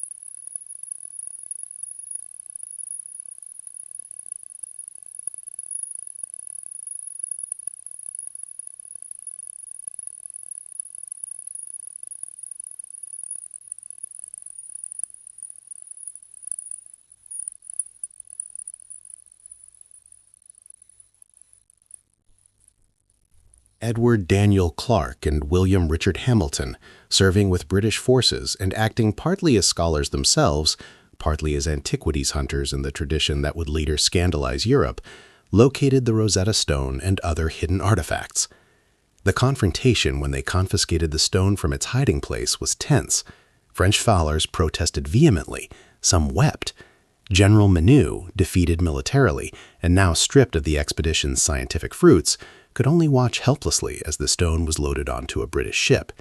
In one of history's small ironies, the British inscribed their claim of ownership directly on the stone itself. On one edge, painted in white, the words "captured in Egypt by the British Army in 1801" and "presented by King George III" were added, turning the stone into a trophy of imperial conquest. The stone that would unlock Egyptian voices silenced for millennia thus arrived in Britain literally marked with the language of military victory. The stone reached Britain in 1802 and was deposited in the British Museum, where it remains today, one of the museum's most visited objects. The irony deepened over the centuries. A stone discovered by French soldiers, recognized by a French officer, first studied by French scholars, became the crown jewel of a British collection. French efforts to reclaim it or even to secure long-term loans for exhibition in Paris have been repeatedly refused. The stone has become, in its way, a permanent reminder of both the possibilities of archaeological discovery and the complications of colonial appropriation. But the copies that French scholars had so carefully made ensured that the Rosetta Stone secrets would not remain British property alone. Ink rubbings and plaster casts circulated throughout Europe, arriving in Paris, Rome, Berlin, Stockholm. Scholars across the continent received copies and began attempting to decipher the hieroglyphs. The stone itself might reside in London, but its knowledge became international, collaborative, a project that transcended national rivalries. The race to decipher the hieroglyphs captured scholarly imagination throughout Europe. The challenge was formidable. Previous attempts to understand hieroglyphs had failed spectacularly, often descending into mystical speculation or allegorical interpretation. Many scholars assumed that hieroglyphs were purely symbolic, each sign representing an abstract concept rather than language sounds. This assumption, though wrong, was understandable. The pictorial nature of hieroglyphs suggested symbolism, and the very mystery surrounding them encouraged mystical interpretations. Thomas Young, an English polymath of remarkable breadth, he had made contributions to physics, medicine, linguistics, and Egyptology, made crucial early progress. Working with copies of the Rosetta Stone and other bilingual inscriptions, Young recognized that some hieroglyphs might be phonetic, representing sounds rather than ideas. He identified the cartouche, the oval frame surrounding certain groups of hieroglyphs, as marking royal names. By comparing cartouches on the Rosetta Stone with the Greek text mentioning Ptolemy, Young worked out phonetic values for several signs spelling the pharaoh's name. Young's breakthrough demonstrated that hieroglyphs were not purely symbolic, but contained phonetic elements. However, he believed that phonetic hieroglyphs were used only for foreign names, that true Egyptian words were written symbolically. This partial insight took him far, but not far enough. The system's full complexity eluded him, though his contributions laid groundwork for the complete decipherment that followed. That final breakthrough belonged to Jean-François Champollion, a French linguist whose obsession with Egypt had defined his life since childhood. Born in 1790 in Figeac, France, Champollion demonstrated linguistic genius early. By his teens, he had mastered Latin, Greek, Hebrew, Arabic, Syrian, and Chaldean. At 16, he presented a paper arguing that Coptic, the liturgical language of Egyptian Christians, was descended from ancient Egyptian. This insight would prove crucial, for Coptic preserved the phonetic values of hieroglyphs even after the writing system itself had been forgotten. Champollion made the Rosetta Stone his life's work, though he worked primarily from copies rather than the original. He studied not just the Rosetta Stone, but every Egyptian inscription he could find, comparing texts, looking for patterns, testing hypotheses. His brother Jacques Joseph, also a scholar, supported him both intellectually and financially during years of obsessive research that produced little visible progress. The breakthrough, when it came, emerged from multiple sources. Champollion obtained copies of inscriptions from temples at Abu Simbel, including cartouches that could not contain Ptolemaic names. These were far older, from the reigns of native Egyptian pharaohs. By comparing these with the phonetic values he had worked out for Ptolemaic cartouches, testing them against his knowledge of Coptic, Champollion suddenly grasped the system's fundamental principle. Hieroglyphs combined phonetic and ideographic elements. Some signs represented sounds, others represented meanings, and some could function as either depending on context. The system was complex, flexible, capable of representing both the sounds and meanings of the Egyptian language. September 14, 1822 is the canonical date of Champollion's final breakthrough, though the discovery was actually a process extending over several days. According to the famous story, Champollion worked in his studies surrounded by papers covered with hieroglyphs, Greek texts, Coptic vocabularies, and his own notes. When the solution suddenly crystallized in his mind, when he saw clearly how the system worked, how phonetic and ideographic elements combined, how the same signs could serve multiple functions, he rushed from his study to the nearby office where his brother worked. "Je tiens la fait," he shouted. "I've got it!" Then, overcome by the excitement and exhaustion of his discovery, he collapsed. His brother, alarmed, helped him home, where he remained in bed for 5 days, his mind and body temporarily overwhelmed by the intensity of his breakthrough. When Champollion recovered, he began the systematic work of documenting and proving his discovery. He published his findings in a letter to the Académie des Inscriptions et Belles-Lettres, explaining his method and demonstrating how hieroglyphs could be read. The scholarly world was initially skeptical. Previous claims to have deciphered hieroglyphs had proven false, and Champollion's youth and passionate advocacy sometimes worked against him. But as he published more detailed analyses showing how his system could read inscriptions across centuries of Egyptian history, skepticism gave way to acceptance. Champollion's subsequent work was prodigious. He produced a grammar of ancient Egyptian and began compiling a dictionary. In 1828, he finally traveled to Egypt itself, the land he had studied obsessively but never seen. Leading a Franco-Tuscan expedition, Champollion spent more than a year traveling up the Nile, reading inscriptions that had been mute for centuries, confirming his decipherment against the actual monuments. At Karnak, at Luxor, at Abu Simbel, he stood before temple walls and could read them, could hear the voices of ancient priests and pharaohs speaking across 3,000 years. The emotional impact on Champollion was overwhelming. At Abu Simbel, before the colossal statues of Ramesses II, reading inscriptions that proclaimed the pharaoh's victories and virtues, Champollion wept. His letters to his brother described a feeling of communicating directly with the ancient Egyptians, as serving as a bridge between the modern world and a civilization that had been silent for so long. Champollion returned to France in 1830, his health broken by the rigors of Egyptian travel but his achievement secure. He was appointed to the first chair in Egyptology at the Collège de France, beginning the formal academic study of ancient Egypt. The physical toll of his Egyptian journey proved fatal. He suffered a series of strokes and died in March 1832 at the age of 41, his dictionary of hieroglyphs still incomplete. Yet Champollion's legacy was transformative. The decipherment of hieroglyphs opened Egypt's entire written history to modern understanding. Suddenly, the inscriptions that covered temples and tombs, the papyri that recorded everything from religious texts to tax receipts, the coffins covered with protective spells, all became readable. Egypt's 3 millennia of continuous written history, one of the longest written records of any civilization, could be studied, analyzed, compared, and understood. The impact on historical knowledge was profound. Egyptian religion, previously known only through Greek and Roman accounts and through ambiguous imagery, could be understood in the Egyptians' own words. The Book of the Dead, the pyramid texts, temple hymns, and prayers all revealed Egyptian conceptions of the divine, the afterlife, the nature of kingship and cosmic order. The administrative texts showed how the Egyptian state functioned, how taxes were collected, how labor was organized, how justice was administered. Literary texts, stories, poems, wisdom literature revealed Egyptian aesthetic values, ethical principles, and everyday concerns. Egyptology emerged as a distinct scholarly discipline, combining philology, archaeology, art history, and anthropology. Universities established Egyptology departments. Museums competed to acquire Egyptian artifacts, now readable and therefore more valuable as historical sources. The decipherment transformed Egypt from a source of mysterious, beautiful objects into a comprehensible civilization whose history could be written, whose culture could be analyzed, whose people could speak to the present. The stone itself became an icon, its image synonymous with breakthrough comprehension. When linguists develop tools to translate newly discovered languages, they call them Rosetta Stones. When scientists find keys to understanding complex systems, they invoke the Rosetta Stone metaphor. The stone's image appears in countless contexts, from corporate logos to educational programs, always signifying the moment when the incomprehensible becomes clear, when silence becomes voice. Yet the stone's biography also raises uncomfortable questions about cultural property, colonial appropriation, and the ethics of archaeological collection. The stone was discovered during a military occupation, seized as a spoil of war, and has been retained by the victorious power for more than 2 centuries. Egypt has repeatedly requested its return, or at least its loan, for exhibition. The British Museum has consistently refused, arguing that the stone is too fragile to travel and that its location in London makes it accessible to a global audience. The debate continues, part of a broader conversation about the repatriation of cultural artifacts taken during colonial periods.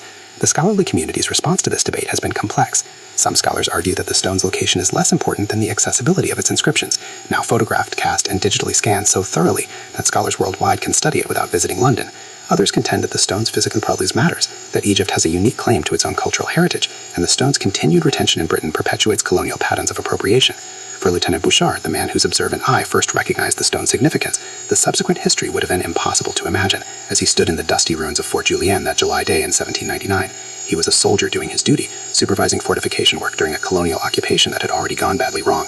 The glory that Napoleon promised had evaporated. Disease ravaged the French forces. Local resistance made every journey dangerous. The expedition's scientific mission seemed almost absurd in the face of military realities. Yet Bouchard's moment of recognition, his education enabling him to see significance in what his workers might have dismissed as just another carved stone, preserved the key to an entire civilization's voice. Without his intervention, the Rozdziały stone might have been broken up for building material, its inscriptions destroyed, the breakthrough it enabled delayed by decades or longer. The contingency is striking. So much depended on one officer's knowledge, attention, and decision to stop the demolition. Bouchard himself, after surviving the Egyptian campaign, returned to France and continued his military career. He fought in the Napoleonic Wars, served through the Bourbon Restoration, and retired as a general. He occasionally corresponded with scholars studying the Rosetta Stone, providing details about its discovery, but he never claimed great credit for the find, seeing it as merely his duty as an officer and a man of education to recognize and preserve something of potential importance. The workers who actually exposed the stone, whose hammers and crowbars freed it from the wall that had hidden it for centuries, remain anonymous. Their names were not recorded. They were laborers, not officers, and the class hierarchies of Napoleon's army did not extend credit to common soldiers for such discoveries. Yet they too played crucial roles, their physical labor making possible the intellectual breakthrough that followed. As the 19th century progressed, the decipherment of hieroglyphs sparked broader interest in ancient Egypt. Wealthy Europeans and Americans traveled up the Nile on dahabiyas, luxurious houseboats, visiting temples newly readable thanks to Champollion's work. Egyptomania swept through European culture, influencing architecture, fashion, and decorative arts. Egyptian motifs appeared on everything from furniture to buildings, often in garbled or fantastical forms that would have amused or appalled Champollion. More seriously, professional Egyptology developed systematic methods for excavation, documentation, and analysis.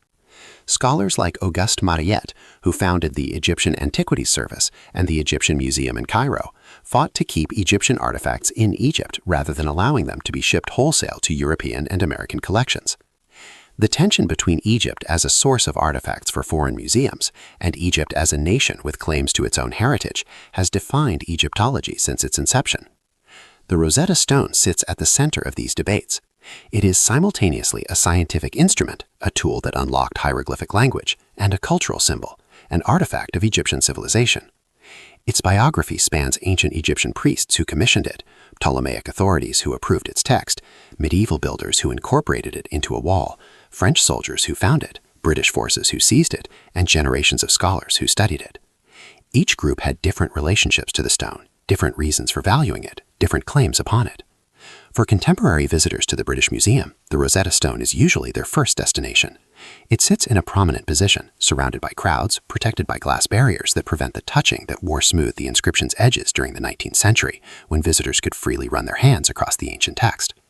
Museum lighting illuminates the 3 scripts, making clear their distinct characters. Interpretive panels explain the stone's discovery, the decipherment process, and the inscription's content. Yet seeing the stone in person often produces a curious disconnect. The object itself, despite its historical importance, is visually unspectacular, a broken chunk of dark stone covered with ancient writing. Its power lies not in aesthetic beauty, but in what it enabled, in the breakthrough it made possible. This reversal of typical museum values, where objects are prized for their beauty or craftsmanship, makes the Rosetta Stone unusual among iconic artifacts. It is famous for being useful, for being the key that opened a lock, for enabling rather than embodying achievement. Champollion, not the ancient priests who commissioned the stone, is the hero of its story. The decipherment, not the creation, is the dramatic moment. Yet the ancient creators deserve recognition too. The Rosetta Stone's text, that bureaucratic decree praising Ptolemy V, was produced by a sophisticated civilization with complex systems of writing, administration, and cultural production. The decision to inscribe the decree in 3 scripts reflects the linguistic diversity of Ptolemaic Egypt: hieroglyphs for religious and monumental contexts, Demotic for everyday Egyptian use, Greek for the ruling elite. This multilingualism was normal in Egypt during the Ptolemaic period, when Greek-speaking rulers governed a predominantly Egyptian-speaking population while maintaining ancient religious traditions that required hieroglyphic literacy. The priests who commissioned the Rosetta Stone in 196 BCE could not have imagined that their routine decree would become the key to resurrecting their civilization's voice 2 millennia later. They were engaged in the practical politics of their time, flattering a pharaoh, ensuring continued royal support for temples, documenting their privileges and prerogatives. The trilingual format was a contemporary political necessity, not a message to the future. Yet their decision to inscribe the same text in 3 scripts created precisely the tool that future scholars would need. The stone's subsequent history in antiquity remains mysterious. At some point, probably during the early Christian period, when pagan temples were being destroyed or converted, the stone was broken. The top section, containing perhaps 1/3 of the hieroglyphic text, and including the entire introductory section, was lost. The broken stone was then repurposed as building material, incorporated into a medieval wall where it remained hidden for centuries. This obscurity probably saved it. Stones with obvious value, precious materials, beautiful carving, portable size, were more likely to be reused, defaced, or destroyed. The Rosetta Stone, large, heavy, broken, and covered with inscriptions that had become meaningless, was simply built into a wall and forgotten. Its uselessness preserved it for the moment when it would become priceless. The Fort Julian wall that concealed the stone was itself part of this layered history. The medieval fortress incorporated materials from earlier structures, including ancient Egyptian monuments. The fortification that French engineers were demolishing in 1799 contained within it fragments of civilizations stretching back millennia: Egyptian, Greek, Roman, Byzantine, and Islamic. Each layer of conquest and construction had built upon what came before, creating an archaeological palimpsest that the French were ironically destroying to build their own fortifications. Bouchard's decision to stop the demolition broke this cycle. Instead of incorporating the Rosetta Stone into yet another military structure, instead of allowing it to be broken up for convenient building blocks, he recognized it as something requiring study and preservation. His military pragmatism was overridden by his educated curiosity, his sense that this unusual stone demanded different treatment than ordinary building materials. This moment, the soldier recognizing that something is more valuable preserved than destroyed, represents a pivot point in the stone's biography. Everything that followed, the scholarly excitement, the political conflicts over ownership, the decipherment breakthrough, the birth of Egyptology, depended on Bouchard's choice. Had he been less educated, less observant, or simply more focused on completing his fortification work quickly, the stone might have been destroyed. The alternative history is sobering. Without the Rosetta Stone, hieroglyphic decipherment would have been far more difficult, possibly delayed for decades, perhaps achieved through different texts using different methods. Yet this counterfactual also reminds us that the Rosetta Stone, crucial as it was not irreplaceable. Other bilingual and trilingual inscriptions existed. The Phila obelisk, discovered shortly after the Rosetta Stone, provided additional name correspondences that aid decipherment. The stone accelerated the breakthrough that did not make it uniquely possible. Champollion's genius, his mastery of Coptic, his comparative method. These would have eventually unlocked hieroglyphs even without the Rosetta Stone, though the path would have been harder. This recognition does not diminish the stone's accordance, but rather contextualizes it. The stone was a tool, an extraordinarily useful tool, but ultimately just one element in a complex process of discovery that required multiple sources, sustained intellectual effort, institutional support, and cross-national scholars' communication. The romantic image of Champollion, alone with the Rosetta Stone, suddenly achieving breakthrough, simplifies a reality that was messier, more collaborative, and more dependent on multiple inscriptions and decades of preliminary work. Yet the mycology matters too. The story of the Rosetta Stone, soldier's discovery, imperial conflict, scholarly race, dramatic breakthrough, has become part of how we understand decipherment and cross-cultural communication. The stone symbolizes the possibility of understanding across vast temporal and cultural distances, the idea that with the right key, even the most foreign and ancient voices can become comprehensible. This symbolic power explains the stone's continued prominence. Museums have many Egyptian artifacts older, rarer, more beautiful, or more historically significant than the Rosetta Stone, but none carries the same charge of meaning, the same narrative weight. The Rosetta Stone represents not just ancient Egypt, but the recovery of ancient Egypt, not just hieroglyphic writing, but the decipherment of hieroglyphic writing. It is a monument to understanding itself. As contemporary visitors crowd around the stone in the British Museum, they are participating in this mythology. Most know little about the decree's actual content, the tax remissions, temple privileges, and royal praises that fill the inscription. What they know is that this stone was the key, the breakthrough, the moment when silence became voice. They come to witness the tool that made understanding possible.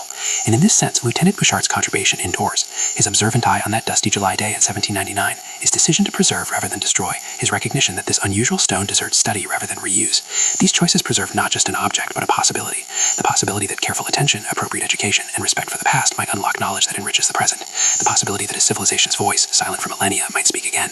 The Rosetta Stone thus stands as testament both to ancient Egyptian civilization and to the modern project of recovering that civilization's history. It bridges not just language, languages but eras, connecting Ptolemaic priests seeking royal favor, medieval builders constructing fortresses, Napoleon soldiers and scholars pursuing imperial intellectual glory, British forces seizing colonial trophies, and generations of scholars devoted to understanding ancient Egypt. Each group touched the stone, valued it differently, shaped its journey through history. Bouchard, standing in the ruins of Fort Juliet as workers carefully clear rubble from around the newly absurd sculpture, is kind of this hurting. He saw an unusual carved stone that seemed potentially significant. He recognized 3 scripts, understood that one was Greek, and grabs the implication that this might provide a translation key. He did his duty as an educated officer by preserving the find and reported it to his superiors. From his perspective, this was a fortunate discovery during an otherwise frustrating military campaign, a bright moment in the grinding monotony of occupation duty. Yet that moment of recognition rippled forward through time, enabling breakthroughs and debates that continue today. The stone that Bouchard saved now sits inland, visitors millions, its image recognized worldwide, its symbols transcending its physical form.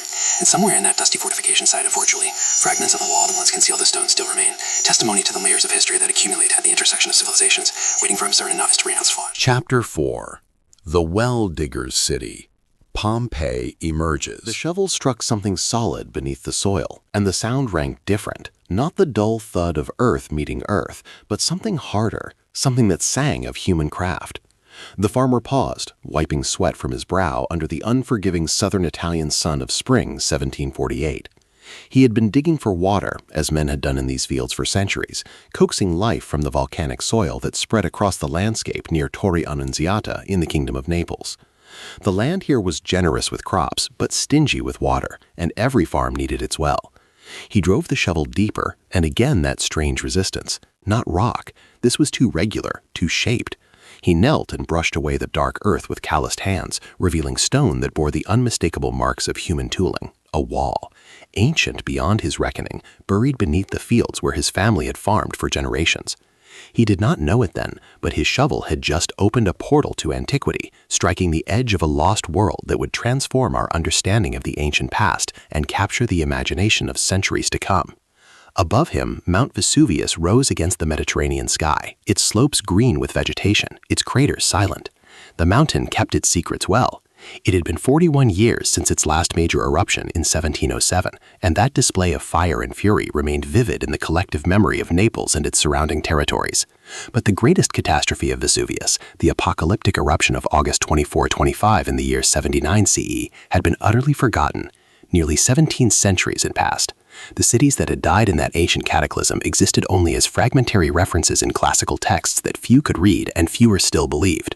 If the learned men of Naples thought of Pompeii at all, it was as a vague name from antiquity, a place that had existed somewhere, somehow in the distant past. That it lay directly beneath their feet, perfectly preserved beneath meters of volcanic debris, would have seemed an impossible fantasy. The farmer's discovery sent ripples through the local community. Rumors of ancient ruins had long circulated among the farmers and landowners near Torre Annunziata. Plows occasionally turned up fragments of marble, pieces of colored stone, even the odd coin weathered beyond recognition. But these were curiosities, nothing more. Decorative elements from some long-forgotten villa, perhaps, or debris washed down from the mountain over countless generations. No one imagined the scale of what lay beneath the vineyards and fields. When word reached Roque Joaquin de Alcubierre, his interest sharpened immediately. Alcubierre was a Spanish military engineer in the service of King Charles VII of Naples, who would later become Charles III of Spain. A man of considerable ambition and varying archaeological sensibility, Alcubierre had been directing excavations at Herculaneum's in 1738, when that ancient city was discovered during the digging of a well for the palace of the Prince Elbief.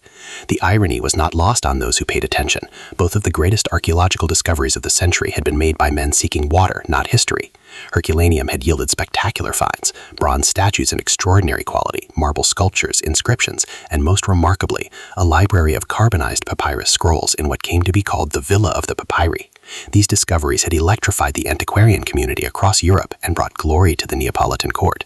But excavating Herculaneum presented immense challenges. The ancient city lay buried under approximately 20 meters of volcanic material that had solidified into rock-hard tuff, and atop this formidable obstacle sat the modern town of Ercolano, with its buildings, streets, and living inhabitants who were understandably reluctant to have their homes demolished for ancient curiosities. The excavation proceeded by tunneling, dark, dangerous work that yielded treasures but destroyed any possibility of understanding archaeological context. Workers dug shafts and tunnels like miners, extracting objects of value and beauty while leaving the structure of the ancient city itself largely undocumented and damaged. When Alcubierre rode out to investigate the farmer's discovery near Torre Annunziata, he brought with him the experience of a decade working in these difficult conditions. What he found must have seemed almost too good to be true. Here was another ancient site, clearly Roman from the construction techniques visible in the exposed walls, but unlike Herculaneum, this place lay under a far shallower layer of volcanic material, in some places merely 3 to 4 meters of pumice and ash, and there was no modern town sitting on top of it, only farmland that could be purchased or appropriated with relative ease. Alcubierre, whatever his limitations as an archaeologist by modern standards, recognized opportunity when it presented itself. He organized a preliminary excavation in March of 1748, and what they found in those first tentative explorations confirmed his most optimistic projections. This site was not only more accessible than Herculaneum, it appeared to be substantially larger, with buildings, streets, and artifacts in remarkable states of preservation. The king was informed, resources were allocated. The excavation of Pompeii, though they did not yet know it was Pompeii, began in earnest. The methods employed would make modern archaeologists weep. Alcubierre and his workers approached the site essentially as treasure hunters, with little interest in or understanding of archaeological stratigraphy, context, or documentation. Teams of laborers, many of them convicts or forced workers, dug shafts and tunnels following walls wherever they led. When they encountered something valuable, a statue, a fresco, a mosaic, precious metals, they extracted it, often damaging or destroying the surrounding structure in the process. Objects were hauled up, catalogued with minimal detail, and transported to the royal palace to ornament the collections of the king. What remained, the pottery, the humble artifacts of daily life, the structural context that would have told the story of how ancient Pompeians actually lived, was often discarded as worthless or simply ignored. There was no systematic mapping, no careful recording of where objects were found in relation to each other, no preservation of the broader archaeological context that gives meaning to individual finds. This was archaeology in its infancy, before it was truly archaeology at all, still essentially antiquarianism, the collection of beautiful or curious ancient objects with little regard for scientific methodology. Yet even conducted by these crude methods, the excavations yielded wonders. In the first months, workers uncovered several buildings with walls decorated by frescoes of vivid color, reds, yellows, blacks, and blues that looked as fresh as if they had been painted yesterday, rather than buried for 17 centuries. They found marble sculptures, some intact, some fragmented. They discovered mosaics of extraordinary intricacy, pictures made from thousands of tiny colored stones depicting everything from elaborate mythological scenes to simple decorative patterns. Bronze lamps and vessels emerged from the soil, tarnished but intact. Gold jewelry glinted in the torchlight of the excavation tunnels, and everywhere there was evidence of violent destruction. Walls cracked and tumbled, roofs collapsed, objects crushed beneath falling debris. Initially, Alcubierre and his colleagues misidentified the site. They believed they were excavating Stabiae, another ancient city known from classical sources to have been destroyed in the same eruption that had devastated Herculaneum. It was an understandable error. The geography of the ancient landscape had been so thoroughly transformed by the eruption and the passage of centuries that matching locations to historical descriptions was nearly impossible without concrete evidence. For 15 years, the site was known as Stabiae in the excavation records and the reports sent to the king. The truth emerged only in 1763, when workers uncovered an inscription that read Re Publicae Pompeianarum, of the Republic of the Pompeians. Here finally was proof beyond doubt. They were excavating Pompeii, the city that Pliny the Younger had described in his famous eyewitness letters to the historian Tacitus, the prosperous provincial Roman city that had vanished in the catastrophic eruption of Mount Vesuvius in 79 CE. Suddenly, the excavations acquired a new dimension of historical importance. Pliny's account, long read as a dramatic literary exercise, was revealed as precise historical documentation. His description of the eruption, his account of his uncle Pliny the Elder's death while attempting to rescue friends trapped by the catastrophe, all of it was real, and the evidence lay here beneath the volcanic debris. To understand what the excavators were uncovering, it is necessary to reconstruct that ancient catastrophe, to envision what happened in those terrible hours when a thriving city became a tomb. On the morning of August 24 in the year 79 CE, Pompeii was a prosperous city of approximately 11,000 people, located on the Bay of Naples about 10 kilometers from Mount Vesuvius. It was a place of commercial vitality and cultural sophistication, with temples, theaters, an amphitheater, public baths, luxury villas, shops, taverns, and brothels. The city had suffered a major earthquake in 62 CE, and 17 years later repairs were still ongoing in some areas, but life had returned to its normal rhythm. Citizens went about their business in the forum, slaves carried water from public fountains, merchants sold their goods, bakers baked bread, and in private homes families shared meals and went about the intimate routines of daily life. The mountain that loomed over a landscape had given no indication that it was anything other than what it appeared to be, a tall hill with fertile slopes perfect for the grape cultivation that produced the region's famous wine. Unknown to the Pompeians, Vesuvius was not merely a mountain, but a volcano, and one that had been building pressure for centuries. Shortly after midday, that pressure found release. An explosion of apocalyptic violence blew out the top of the mountain, sending a column of superheated rock, ash, and pumice skyward at extraordinary velocity. Within minutes, the eruption column had risen to an altitude of approximately 33 kilometers, higher than commercial jets fly today, spreading out of the top in a shape that Pliny the Younger famously compared to an umbrella pine tree. The prevailing winds carried this massive column southeastward, directly over Pompeii. For the citizens below, the day turned suddenly dark as the ash cloud blocked the sun. Then the pumice began to fall, Not gentle snowfall, but a torrential downpour of stone, pieces ranging from pebble-sized to fist-sized and larger, raining down at speed thousands of tons per second, accumulating rapidly on roofs and streets. Buildings began to collapse under the weight. People fled their homes into streets already filling with pumice, or tried to take shelter in the sturdiest structures they could find. Some attempted to escape the city entirely, fleeing toward the harbor or along the roads leading away from the mountain. But the pumice was calling hour after hour through the afternoon and into the night. By evening, more than a meter of it had accumulated, burying the ground floors of buildings, making movement through the streets nearly impossible. The air was thick with ash and toxic gases. Breathing became difficult. Many people died from building collapses or suffocation during this phase, but the worst was yet to come. Around midnight, the character of the eruption changed. The massive eruption column became unstable and began to collapse, sending pyroclastic surges, superheated avalanches of gas, ash, and rock fragments moving at hurricane speeds and temperatures exceeding 500 degrees Celsius, roaring down the slopes of Vesuvius. The first surge reached Herculaneum around 1 a.m, instantly killing everyone who had remained in or near the city. Pompeii, farther from the mountain, received less intense surges, but around 7:30 in the morning of August 25, a massive pyroclastic surge swept over the city, killing everyone still alive within seconds. The superheated gas seared lungs. The intense heat caused rapid death before bodies could burn. People died where they stood, where they huddled, where they tried to flee.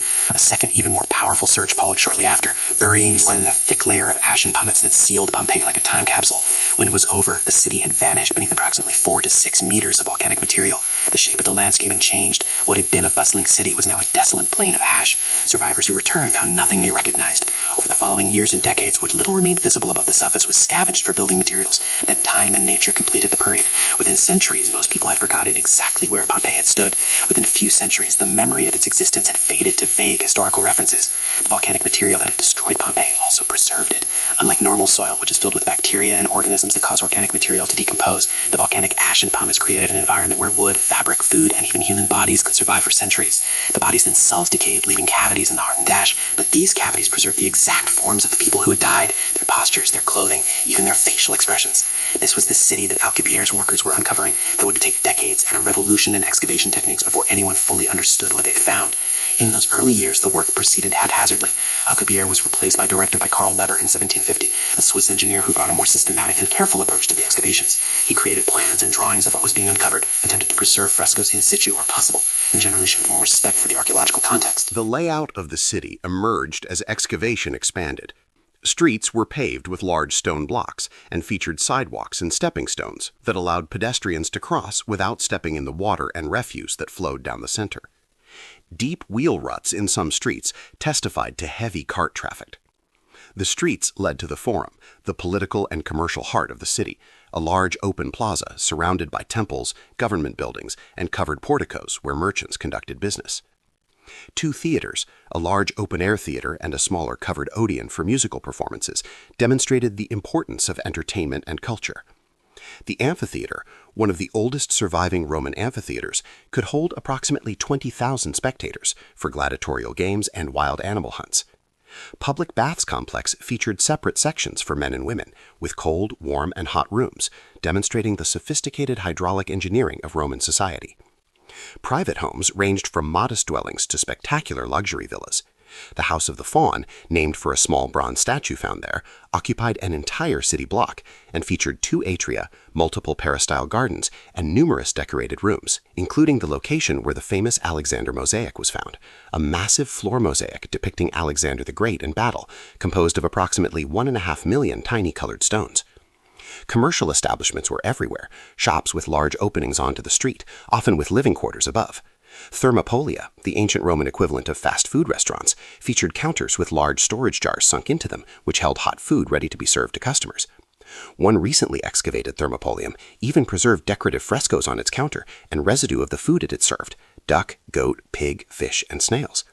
There were fulleries where clothing was cleaned using techniques that included urine as a cleaning agent. There were bakeries with large mills for grinding grain and ovens for baking bread, some with carbonized loaves still sitting on their shelves. And yes, there were brothels. The most famous, the Lupinare, is a 2-story building with small rooms featuring stone beds and explicit frescoes that appear to have served as a menu of services. The building, its frescoes, and the graffiti left by clients and workers provide fascinating, if sometimes uncomfortable, insights into the sexual attitudes and practices of ancient Rome. As more of Pompeii was excavated, certain discoveries captured public imagination with particular force. The Garden of the Fugitives, uncovered during excavations in 1961-62, contained the casts of 13 people who had died together, apparently trying to escape toward the Sarno Gate. Their poses suggested their final moments, one figure seeming to protect a child, another fallen with arm outstretched, a third clutching a purse or bag. The grouping humanized the catastrophe in a way that individual finds could not, showing the desperation of people facing certain death. The Villa of Mysteries, excavated in the early 20th century, sat outside the city walls and featured the stunning continuous fresco that gave it its name, a series of life-sized figures engaged in mysterious ritual actions, possibly depicting initiation into the mysteries of Dionysus. The villa also included wine production facilities, living quarters, and gardens, providing insights into how wealthy Romans lived in their suburban retreats. The excavations continued to reveal new understanding with each passing decade. In the 1960s and 70s, systematic work on excavating and documenting buildings intensified under the direction of archaeologist Amedeo Maiuri and his successors. Modern techniques allowed for better preservation of organic materials, more accurate reconstruction of building sequences, and deeper understanding of how the city had developed over time. Pompeii had not been static, it had evolved over centuries, with buildings constructed, renovated, repurposed, and reconstructed after the earthquake of 62 CE. Reading this complex architectural history required sophisticated archaeological methods. The impact of Pompeii on European culture can hardly be overstated. From the mid-18th century onward, the site became an essential stop on the Grand Tour, the extended journey through Europe that wealthy young aristocrats undertook as part of their education. To visit Pompeii was to encounter antiquity not through texts or imagination, but through direct physical experience. You could walk Roman streets, enter Roman homes, see Roman art and artifacts exactly where they had been used and enjoyed. This direct encounter with the ancient world had a transformative effect on European aesthetic sensibilities. The discoveries at Pompeii and Herculaneum sparked and fueled the neoclassical movement in art and architecture that dominated European taste in the late 18th and early 19th centuries. Suddenly, everything Roman was fashionable. Buildings were designed with classical proportions and decorative elements. Interiors featured designs based on Pompeian frescoes.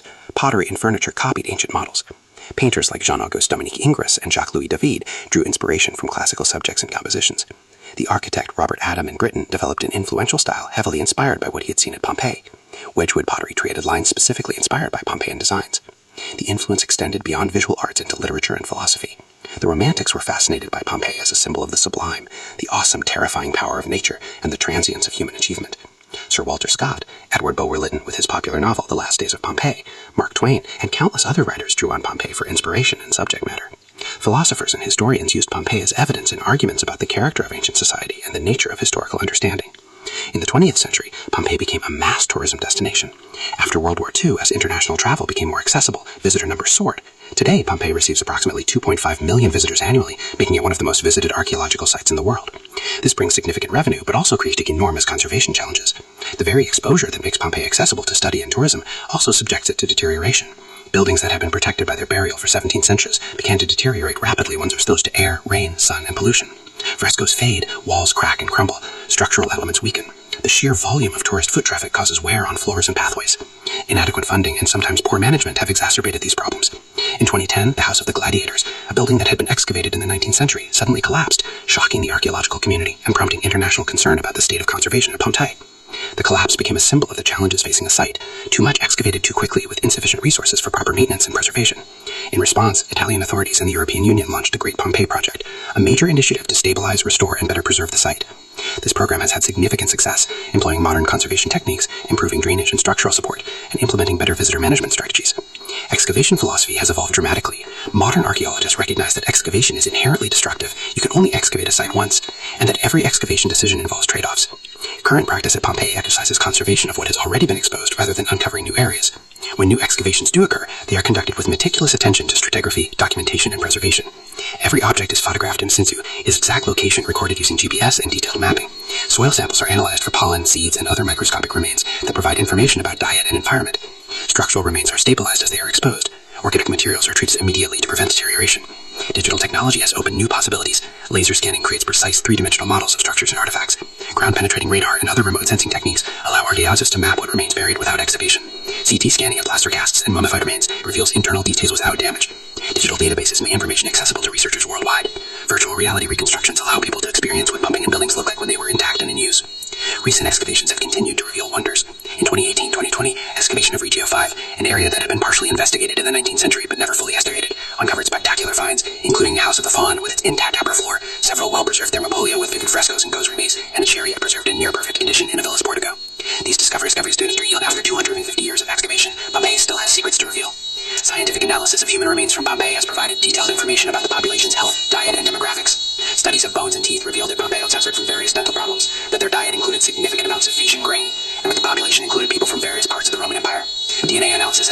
provide information about population origins and family relationships. Analysis of the volcanic material and the distribution of human remains has helped scientists reconstruct the timeline of the eruption and understand the various phases of destruction. The first phase with falling pumice actually allowed many people to escape. Perhaps 2/3 of the population survived rifling early. Those who remained, whether because they underestimated the danger, because they were attempting to protect property, or because they were unable to travel, died in the pyroclastic surges of the final phase. The distribution of bodies revealed patterns of behavior in the face of catastrophe. People seeking shelter, perceived safe places, families staying together, individuals attempting to carry valuables with them. Bombay today exists in a state of productive tension between multiple competing demands. It is an active archaeological research site where new discoveries and new understanding are constantly emerging. It is a tourist destination that must accommodate millions of visitors while protecting fragile remains. It is a symbol of cultural heritage that carries immense historical and artistic value. It is a monument to human tragedy that demands respectful treatment. It is an educational resource that teaches us about room life. And it is a conservation challenge that requires ongoing resources and expertise to prevent further deterioration. For archaeologists, Bombay presents both extraordinary and significant frustration. The preservation is unparalleled, but the early excavation techniques destroyed much contextual information that would have been invaluable. We have thousands of beautiful objects, but often limited information about exactly how they are used or what they meant to the people who owned them. We have buildings, but often cannot be certain of their construction dates or the sequence of renovations. We have bodies, but only limited ability to identify them as individuals with names and life stories. For visitors, Bombay offers an experience unlike any other archaeological site. You can walk the streets that Romans walked, enter buildings where they lived and worked, see art they saw, stand where they stood. The scale and completeness of preservation create a sense of ease that transcends the nearly 2,000-year gap. When you look at the wheel ruts worn into the stone pavement of the streets, you're seeing a physical evidence of thousands of journeys by guards and chariots. When you read the graffiti on the walls, you're encountering actual thoughts and words of individual people fermentedly. When you stand in the Garden of the Fugitives and look at the plaster cast of the 13 people who died there, you're confronting mortality and tragedy in their most concrete form. Bombay compels recognition of ancient Romans as real people, rather than abstract historical figures. And the site reveals aspects of Roman life that historical texts either harden or misrepresent. The explicit sexual figure in private halls and brothels demonstrate the Roman attitudes about sex and the body were very different from later European norms. The graffiti shows literacy was widespread across social classes. The variety of commercial establishments reveals a complex monetary life. The evidence of earthquake influence demonstrates community resilience. The religious art and household trades show the role of religion in many times. The amphitheaters of theaters remind us of the importance of entertainment in public. The form of the act of ruin informs life perception. All of this evidence complicates and enriches our understanding of Roman law. The story of Bombay is a second mission itself a fascinating narrative to changing approaches to the past. And from treasure hunting to intended archaeology, from animals extractions to careful restoration, from Roman mythology to university, from the national appropriation to international correlation, the history of Bombay is clear. Further changes in every continent and active archaeological record. Each generation has brought its own questions, methods, and priorities to the site, and each has found different answers. There remains a profound diary in the heart of Bombay. The catastrophe of this corrupted city, also preserved it, with the final death of thousands of people created in the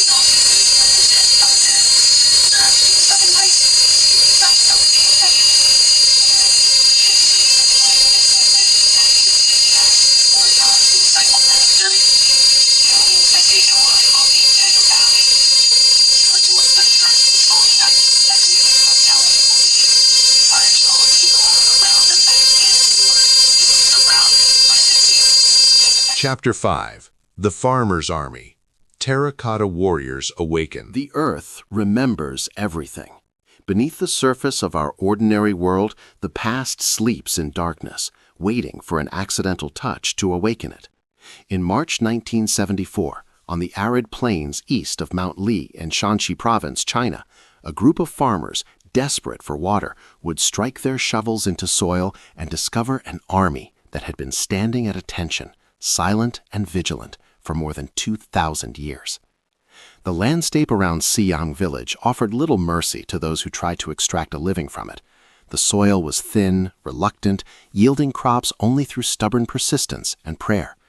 The plains stretched in muted browns and dusty yellows toward distant mountains that seemed perpetually veiled in haze. Persimmon orchards punctuated the fields, their gnarled branches testimony to generations of patient cultivation. This was agricultural China at its most unforgiving, where families had worked the same plots for centuries, where every harvest was a negotiation with forces beyond human control. In 1974, China itself was emerging from one of the most turbulent periods in its long history. The Cultural Revolution, launched by Mao Zedong in 1966, had torn through the nation like a wildfire, consuming ancient traditions, historical artifacts, and human lives with equal ferocity. The campaign against the four olds, old ideas, old culture, old customs, and old habits, had seen Red Guards destroying temples, burning classical texts, and smashing artifacts that had survived dynasties and wars. Archaeological work had been disrupted for years, museums shuttered or repurposed, scholars sent to labor camps for the crime of studying the past. By 1974, the most violent phase had passed, but the revolution's shadow still lay heavy across the land. The commune system organized rural life into brigades and work teams. Individual initiative was suspect, collective labor was the approved path. And in that spring, the commune members of Siyang village faced a crisis more immediate than political ideology. There was not enough water. The drought had been building for months. The winter had been dry, the spring rains insufficient. Wells that had served families for generations were running low or going dry entirely. Crops already planted were threatened. Without water, there would be no harvest. Without harvest, there would be hunger. The problem was ancient and immediate, connecting these farmers to countless generations of their ancestors who had faced the same existential challenge: find water or face ruin. The village organized a well-digging team, as villages had done for millennia. 6 men volunteered or were assigned, depending on who told the story later: Yang Jifa, Yang Wenshui, Yang Peiyan, Yang Xinman, Wang Puji, and Yang Qingyu. Most were members of the Yang family clan, bound by blood and proximity, their histories interwoven like the roots of the persimmon trees. They were not archaeologists or scholars. They had no interest in history beyond the oral traditions passed through their families. They wanted water. The team selected a spot near the persimmon orchards, consulting the subtle signs that farmers learned to read: the color and texture of surface soil, the presence of certain plants, the lay of the land. There was no scientific method involved, just accumulated wisdom and educated guessing. They marked the location, gathered their tools, shovels, picks, buckets, rope, and began to dig. The work was brutal. March and Shanxi could be deceptively pleasant in the early morning, but by midday the sun hammered down without mercy. The men took turns, 1 or 2 descending into the growing pit, while others hauled up buckets of earth, then rotating as exhaustion demanded. Their hands, already calloused from a lifetime of agricultural labor, developed new blisters that broke and reformed. The earth yielded grudgingly, each shovelful a small victory. They dug through topsoil and harder clay, encountering stones that had to be pried loose and hauled to the surface. At 1 meter depth, they paused to assess. The walls were holding. The soil composition suggested they were on the right track. They continued. At 2 meters, the work became more difficult. The pit was narrow, the space to maneuver constrained. Buckets had to be hauled higher, requiring more rope, more effort. The man at the bottom worked in a column of shadow, the sun a distant circle of light above. At 3 meters, they had not yet strung water. Some wondered if they had chosen the wrong location. But having invested this much labor, abandoning the side would mean all that effort was wasted. They pressed on to 4 meters depth. It was around this point, though exact measurements were difficult in retrospect, that Yang Shiva's shovel struck something that made an unexpected sound. Not the thud of soil or the scrape of stone, but something different, a hollow ceramic ring that seemed wrong for this depth, this location. Yang Shiva called up to the surface. He scraped away more dirt carefully. Pottery fragments emerged from the earth, reddish-brown, clearly manufactured. This was odd, but not unprecedented. Farmers around Shan had been finding old pottery pieces for generations. The region was ancient. Layers of human habitation went down far deeper than any well. Usually such fragments were ignored, sometimes kept as curiosities, occasionally smashed as superstitious peasants feared disturbing the dead. But as Yang Shifa cleared more dirt, he realized this was not a broken pot or a scattered shard. The fragments seemed to be part of something larger, something structural. He widened his excavation, moving laterally now rather than down. His hands, he had set aside the shovel for more delicate work, encountered what felt like a curve of form.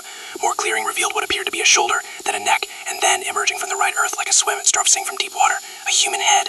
Except it was not human, it was terracotta, life-sized, impossibly detailed. The face had individual features, a particular nose, specific eyes, a unique expression. There were ears precisely modeled. Hair was pulled back in a top knot, each strand suggested by careful sculpting. The head was broken off at the neck, but the craftsmanship was immediately apparent, even to farmers with no training in art or archaeology. Someone long ago had made this with extraordinary skill. Yang Jifa called the others. One by one they descended to look, their faces registering confusion and growing unease. What was this thing? Why was it here? And most uncertain, what did it mean that they had found it? Fear rippled through the group. Rural China in the 1970s, despite decades of communist ideology and materialist education, remained deeply influenced by older beliefs. The earth was not inert. It was inhabited by spirits, by the restless dead, by forces that could bring fortune or catastrophe. Disturbing a grave, unearthing what had been buildably unhurting, could invite terrible consequences. Some of the farmers immediately wanted to rebury the head, cover it over, perhaps select a different site for the well. They spoke of curses, of demons, of ancient evil sealed underground that should not be released. Others were curious, or at least less fearful. The head was clearly very old, an artifact from some distant dynasty. Perhaps it was valuable. Perhaps the authorities should be notified. The debate continued above ground as Yang Shifa continued to explore below. He found more fragments, more niches. It became clear this was not an isolated object, but part of a much larger assemblage. The question of what to do split along generational and temperamental lines. The older farmers tended toward caution, toward reburial and silence. The younger ones, slightly more influenced by modern education and slightly less bound by traditional fears, argued for reporting it. There was also a practical consideration. They still needed water, and this discovery had interrupted their work, but they simply moved to another location. Should they continue digging here and work around whenever this was? Eventually, a commonplace emerged. They would report the finding to local authorities and let officials decide what should be done. And this decision was itself significant. In the chaos of the cultural pit illusion, peasants had learned that reporting unusual discoveries could bring unwanted attention, investigations, accusations of hoarding feudal artifacts. But by 1974, the most dangerous period had passed, and there was a slight relaxation of the relentless ideological pressure. Word reached the commune leadership, which contacted the Seong District Cultural Center. This was a modest office, part of the government's network for monitoring cultural affairs and managing a few museums and historical sites that had survived the revolution. The center's curator was a man named Zhao Kongmin, one of the unsung heroes of this story. Zhao Kongmin was an unlikely archaeologist. He'd received some training in cultural preservation, but nothing approaching professional archaeological education. He ran the cultural center largely by itself with minimal resources, in a political climate that remained suspicious of too much interest in China's pre-revolutionary past. And when he received word about the farmer's discovery, his initial reaction combined hope and caution. Hope that this might be something genuinely significant. Caution because investigating ancient imperial artifacts could still be politically dangerous. The bicycle to the site, a journey of several kilometers. We arrived at the 7th of the minute. Some here got dead. It's mountain. The attempted to get into this mountain. Your parents had distorted it. Which means the site will reach all the end of the years of the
As excavation expanded, more pits were discovered. Pit 2, located near the first pit, contained approximately 1,400 figures, including cavalry units with terracotta horses, archers in kneeling and standing positions, and war chariots. This pit demonstrated the diversity of military units in the Qin army. The cavalry horses were particularly impressive, life-sized with detailed musculature, individually crafted heads, and original saddles and bridles. The chariots were functional vehicles, their wheels, axles, and carriages carefully reproduced in wood and bronze, though the wooden elements had largely decayed. Pit 3, the smallest, contained only 68 figures and appeared to be a command post. The warriors here were officers, their poses and armor suggesting higher rank. The pit's layout resembled a headquarters, with a war chariot and guards arranged around a central area. This discovery reinforced the interpretation that the entire complex was a faithful reproduction of an actual Qin military force, complete with proper command structure. Additional pits were discovered, containing different elements of the tomb complex: bronze chariots at half scale but exquisitely detailed, with working wheels and windows; stone armor made from limestone plates laced together; acrobats, musicians, and civil officials in different dress and poses. Each new discovery expanded understanding of the complex's scope and sophistication. The weapons found with the warriors were themselves remarkable. Bronze swords, spears, crossbow triggers, and arrowheads had survived in excellent condition. The swords remained sharp after 2,200 years, their blades treated with chromium, an advanced metallurgical technique not used in Europe for another 2 millennia. The crossbow triggers were precision mechanisms with standardized interchangeable parts, evidence of advanced manufacturing techniques and quality control. The weapons were not symbolic or decorative, they were functional military equipment prepared for use in the afterlife. As the excavation progressed and the scale of the discovery became clear, attention naturally turned to the reason for the complex's existence: the tomb of Emperor Qin Shi Huang, the first emperor of unified China. The terracotta army was located about 1.5 kilometers east of the emperor's burial mound, a massive earthen pyramid that still dominates the landscape near Mount Li. The entire area was a necropolis, a city of the dead designed to serve the emperor in eternity. Qin Shi Huang is one of the most significant and controversial figures in Chinese history. Born Ying Zhang in 259 BCE, he inherited the throne of the state of Qin at age 13 and began his effective rule at 22. Over the next 25 years, he conquered the 6 other major states of the Warring States period, unifying China for the first time under a single centralized government in 221 BCE. He took the title Shi Huangdi, first emperor, establishing a precedent that would last until 1912. His achievements were monumental. He standardized Chinese script, creating a unified written language that persists to this day. He standardized weights, measures, and currency, facilitating trade and administration. He built an extensive network of roads radiating from the capital, Shenyang. He connected and extended earlier fortifications to create an early version of the Great Wall, defending against northern invasions. He established a centralized bureaucracy based on merit rather than heredity, appointing officials to govern provinces according to standardized laws. But his methods were brutal. He ordered the burning of books, particularly historical texts and classical philosophical works that might be used to criticize his rule. He buried scholars alive who defied him. He imposed forced labor on massive construction projects, including the Great Wall and his tomb complex. He taxed heavily to fund his projects. His government was an autocracy that tolerated no dissent. The Qin dynasty he established would collapse only 4 years after his death, torn apart by rebellions born from widespread resentment of his harsh rule. Qin Shi Huang was obsessed with immortality. He sent expeditions to find legendary islands where immortals lived. He consumed mercury pills, believing they would extend his life. They likely contributed to his death. He began construction of his tomb complex when he took power at 22, employing an estimated 700,000 workers over 38 years. Ancient texts claim the tomb contained rivers of mercury, palaces and towers, celestial constellations on the ceiling, and crossbows set to fire automatically at intruders. Recent geochemical studies have detected high mercury levels in the soil around the burial mound, suggesting some of these accounts may be accurate. The tomb itself has never been excavated. The burial mound rises over 50 meters high and covers a large area. Chinese authorities have decided not to excavate it, citing both respect for the dead and practical concerns about preservation. Current archaeological techniques are insufficient to safely excavate and preserve artifacts from such a complex, possibly sealed environment. The tomb remains as it has been for over 2 millennia, its secrets still hidden beneath earth and time. The terracotta army was part of this vast funerary complex, which covered approximately 56 square kilometers. The warriors were arranged to the east, facing outward, ready to defend the emperor against threats from that direction. Other pits contained civil officials, entertainers, and rare animals, suggesting the complex was meant to replicate not just a military force, but an entire world. The emperor, who could not achieve physical immortality, sought to create an eternal realm underground, a shadow empire where his power would never end. The discovery of this army in 1974 came at a crucial moment in China's modern history. By the late 1970s, Mao Zedong had died, the Cultural Revolution was ending, and China was beginning to open to the outside world under Deng Xiaoping's leadership. The terracotta warriors became a powerful symbol of China's deep civilization and sophisticated ancient culture, a useful counter-narrative to the chaos and destruction of the recent past. Here was undeniable evidence of Chinese ingenuity, organization, and artistic achievement from over 2,000 years ago. The government moved quickly to capitalize on the discovery. Construction began on a museum built directly over Pit 1, allowing visitors to view the excavation in situ. The design was innovative, a massive hangar-like structure that preserved the archaeological context while providing access to tourists. Pit 2 and Pit 3 received similar treatment. The museum at the Terracotta Warrior site opened to the public in 1979. International interest was immediate and intense. News reports about the terracotta omi spread worldwide. Photographs of the warriors standing in eternal formation, each with unique features, captured public imagination. Western audiences who often knew little about Chinese history beyond general stereotypes were confronted with evidence of extraordinary sophistication and scale. The discovery challenged assumptions and prompted new appreciation for Chinese civilization's achievements. Exhibitions of terracotta warriors tour internationally, drawing massive crowds. Museums in London, Paris, New York, Tokyo, and dozens of other cities hosted exhibits, often breaking attendance records. The warriors became perhaps the most recognizable symbol of ancient China, rivaling the Great Wall in international consciousness. For the Chinese government, this cultural diplomacy was valuable, presenting China as heir to a magnificent civilization, rather than merely a communist state emerging from revolutionary turmoil. UNESCO designated the mausoleum and terracotta army as a World Heritage Site in 1987, recognizing the site's universal cultural value. The designation brought international prestige and also obligations for preservation and research. Ongoing excavations have continued to reveal new discoveries, additional pips, different types of figures, workshops where the warriors were manufactured, tombs of workers and craftsmen who died during the construction. Conservation presents ongoing challenges. The original painted surfaces are extraordinarily fragile. When figures are excavated, exposure to air and light causes pigments to flake off within minutes or hours.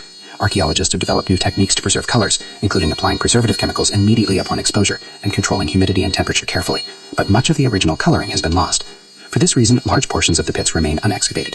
Better to leave the warriors underground, where they are at least stable, than to excavate them with current techniques that cannot adequately preserve the paint.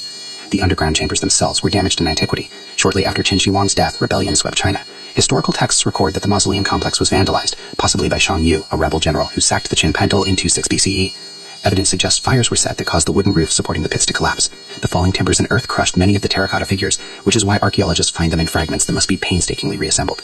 The warriors were not intended to be seen broken and incomplete. They are ruins of ruins, damaged both by time and by deliberate destruction. As the terracotta warriors became internationally famous, attention also turned to the discovery.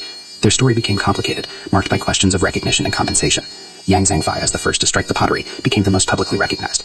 He was occasionally invited to the museum to sign books and meet visitors, receiving small payments for these appearances. Photographs show him as an elderly man, in traditional farmer's clothing, or sometimes in a suit, sitting at a table and signing postcards or catalogs, his weathered hands moving slowly through the repetitive task. The other farmers received less attention. Some reports suggest they received modest compensation, others claim they were largely ignored. The question of what they deserved and what they actually received became controversial. They had not intended to make an archaeological discovery. They were simply trying to dig a well. But their accidental finding led to a site that generated enormous tourism revenue, international prestige, and scholarly opportunities. Should they have been rewarded substantially, or were they treated fairly? The answers depend on whom you ask. Yang Zhangfei's later comments suggest a complex mixture of pride and resignation.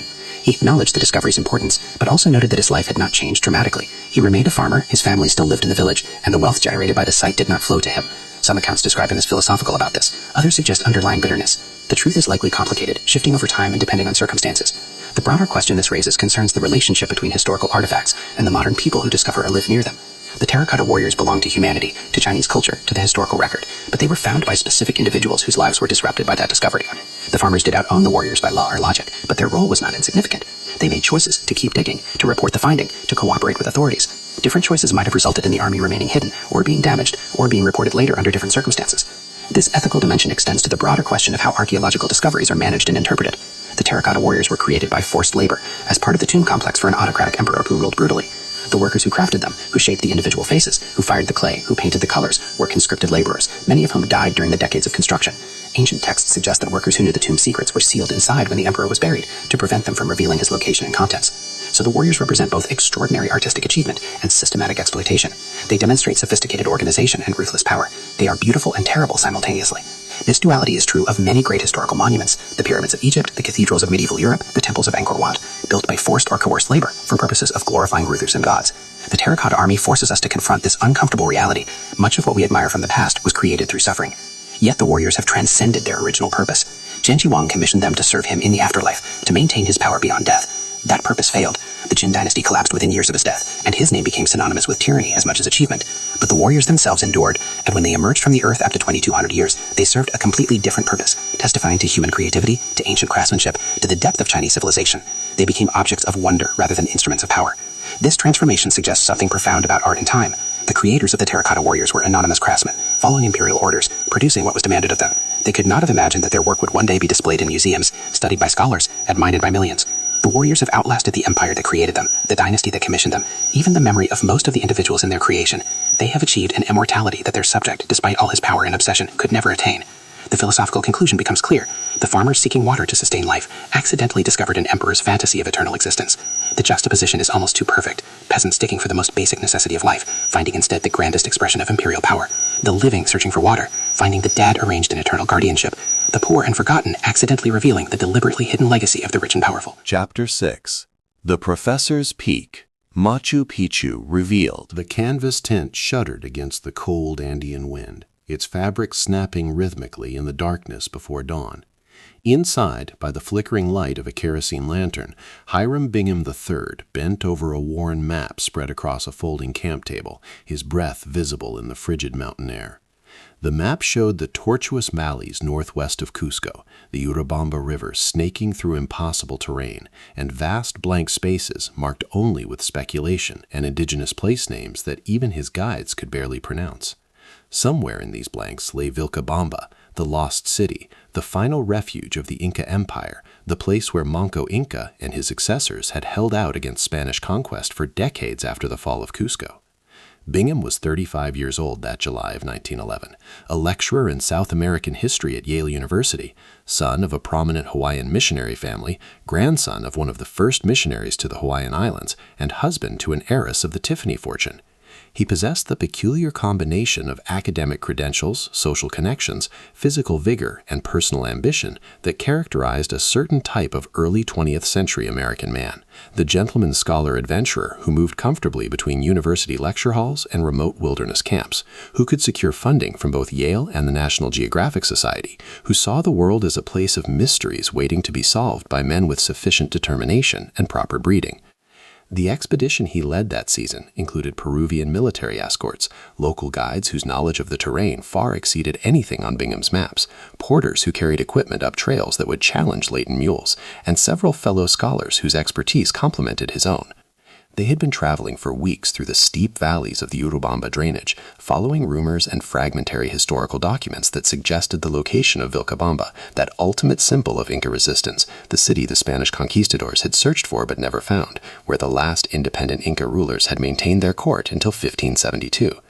Peru in 1911 was a nation still finding its footing in the modern world. The indigenous Quechua-speaking population that formed the majority of the country's inhabitants remained largely marginalized, their languages and cultures dismissed by the Spanish-speaking elite of Lima and other coastal cities. The Andes were seen as backward, primitive, interesting perhaps for their agricultural products, but certainly not for any cultural or historical significance. Ancient ruins scattered throughout the mountains were regarded as curiosities at best, sources of building stone at worst. The idea that these structures represented sophisticated achievements worthy of serious study was not widely accepted outside small circles of archaeologists and historians. The landscape through which Bingham's expedition moved was one of almost impossible drama. Cloud forests clung to mountainsides that rose thousands of feet in single sweeps. The Urubamba River, which the locals called Wilcamayu, the sacred river, roared through canyons so deep and narrow that sunlight reached the water for only a few hours each day. Peaks vanished into clouds that generated sudden downpours, and trails that existed one season might be washed away by landslides the next. This was terrain that resisted human presence, that made travel dangerous and settlement precarious, that hid secrets in its folds and valleys. The expedition that established a temporary camp near a small settlement called Mandorpampa, a cluster of thatched roof huts where local farmers eked out livings from tiny terraced fields carved into the mountainsides. It was the sort of place that appeared on no official maps, where Spanish was a second language if spoken at all, where life continued much as it had for centuries despite the nominal authority of the Peruvian government in distant Lima. Bingham, ever systematic in his approach, made inquiries wherever the expedition stopped. Were there ruins nearby? Old walls? Stone buildings? The locals usually shrugged or mentioned small sites. A wall here, some terraces there, nothing that seemed to match the descriptions of Vilcabamba he carried in his head, constructed from colonial documents and the accounts of Spanish priests who had visited the rebel Inca stronghold. But at Mandorpampa, a local farmer named Melchor Arteaga mentioned something different. There were extensive ruins, he said, atop a mountain ridge that loomed above the river. The place was called Machu Picchu, Old Peak in Quechua, and it featured stone structures of considerable size. A few local families had cleared some of the ancient terraces to plant crops, but mostly the site remained choked with jungle vegetation, just another set of old walls and a landscape full of Inca remains. Most of Bingham's expedition members showed little interest in this information. They were looking for Vilcanelda, not random ruins. The Andes were full of Inca sites, fortresses, way stations, agricultural centers, and investigating each one would consume time and resources better spent on their primary objective. But Bingham possessed a thoroughness that bordered on obsession. Any ruin might prove significant. Any stone wall might offer clues. He decided to investigate, even if it meant a detour from the expedition's main route. July 24th, 1911 dawned cold and wet. Rain had fallen during the night, and mist clung to the mountainsides, skewing the peaks and reducing visibility to a few dozen yards. It was miserable weather for climbing, the kind of day when sensible people stayed near their fires and waited for conditions to improve. But Bingham had learned that in the Andes, you don't wait for perfect weather, you might wait forever. Arteaga agreed to guide him to the ruins for payment of 1 sol, about 50 cents in American money, a day's wage for a local farmer. They would be accompanied by Sergeant Carrasco, one of the Peruvian military escorts assigned to the expedition for safety and official purposes. The 3 men set out from camp in the gray morning light, following a trail that descended toward the river. The Urubamba here was a torrent of gray-green water thundering through a granite gorge, its sound drowning out conversation, its spray adding to the moisture that already saturated the air. Crossing it required navigating a bridge that Bingham would later describe with a mixture of humor and horror, a construction of logs lashed together with vines, slick with moisture, suspended just above the river's violent surface, swaying with each step. Bingham tested the logs carefully before committing his weight. He was no stranger to difficult terrain. His previous expedition in 1909 had taken him across the Andes following the old Spanish trade route from Buenos Aires to Lima. But the bridge represented the kind of obstacle that reminded travelers how far they were from the safety and predictability of civilization. One misstep, one rotten log, one broken vine, and the river would sweep a man away, battering him against rocks, pulling him under, carrying his body miles downstream before releasing it. Arteaga crossed first, moving with the confident ease of someone who had negotiated this bridge countless times. Carrasco followed, then Bingham, forcing himself to look ahead rather than down at the water boiling past beneath his feet. On the far bank, the real climb began. The mountainside rose at an angle that seemed impossible, covered with vegetation so dense that the trail, if it could be called that, consisted of brief clearings connected by tunnels through the undergrowth. Within minutes, Bingham was sweating despite the cold, his clothes soaked from a combination of perspiration and the moisture that dripped from every leaf and branch. They climbed on hands and knees at times, grabbing roots and rocks for purchase, machetes out to cut through especially thick tangles of vines and bamboo. The cloud forest was a world unto itself, a vertical jungle where orchids grew in the crooks of trees, where every surface supported multiple layers of life, where the distinction between ground and air blurred in the profusion of hanging plants and aerial roots. Brilliantly colored birds flashed through the canopy, their calls echoing strangely in the mist. Insects hummed and clicked from invisible locations. The smell was of wet earth and rotting vegetation and growing things, the fundamental scent of a place where life and decay happened simultaneously and continuously. They climbed for hours. Bingham lost track of time, focused only on the next foothold, the next handhold, the next few yards of progress. His lungs burned with the effort of pulling air from the thin atmosphere. They were already well above 8,000 feet and climbing higher with each step. His legs trembled with fatigue. Arteaga ahead seemed tireless, moving steadily upward, occasionally glancing back to ensure his client was still following. Eventually, the angle eased slightly and the vegetation began to thin. They had climbed above the densest part of the cloud forest into a zone where grasses and lower shrubs dominated. Through gaps in the mist, Bingham caught glimpses of the valley below, the river now a silver thread thousands of feet beneath them, the opposite mountainside a dark green wall rising into clouds. Then he saw something that made him stop. Through the vegetation ahead, he could make out what appeared to be a stone wall, but not a natural formation. This was clearly constructed, built with blocks set in courses, rising higher than a man's head. Arteaga led them toward it, and as they approached, more structures became visible, walls emerging from jungle overgrowth, terraces stepping up the mountainside, the unmistakable signs of human settlement and architectural sophistication. They encountered the first people shortly after, 2 local farmers, Richarte and Alvarez, who had cleared some of the ancient agricultural terraces to plant their own crops. They lived here with their families in simple huts built among the ruins, using Inca walls as foundations for their own structures, just as people throughout the Andes had done for centuries, treating the monuments of their ancestors as raw material for contemporary life. The farmers' children, boys perhaps 8 and 10 years old, offered to show Bingham the ruins. He followed them, camera equipment over his shoulder, notebook in hand, still breathing hard from the climb, but now energized by anticipation. What they showed him exceeded anything he had imagined based on Arteaga's vague description. Emerging from the jungle covering, ascending a stone stairway, rounding a corner past walls that rose in perfect courses of white granite blocks fitted together with a precision that left joints barely visible, Bingham suddenly found himself facing one of the most spectacular architectural achievements in the Americas. Chapter 7. The Workman's Stairway. King Tut's Eternal Door. The sun rose over the Valley of the Kings on November 4th, 1922, casting long shadows across the limestone cliffs that had guarded pharaonic secrets for 3 millennia. Howard Carter stood at the edge of his excavation site, a man balanced precariously between desperation and hope.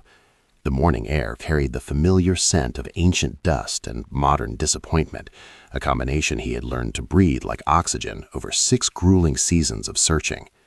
Carter was 48 years old, his face weathered by the Egyptian sun and lined by years of archaeological frustration.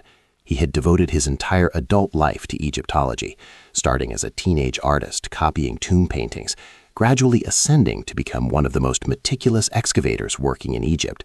but meticulous did not mean successful, and success was the only currency that mattered to his patron, George Edward Stanhope Molyneux Herbert, the 5th Earl of Carnarvon.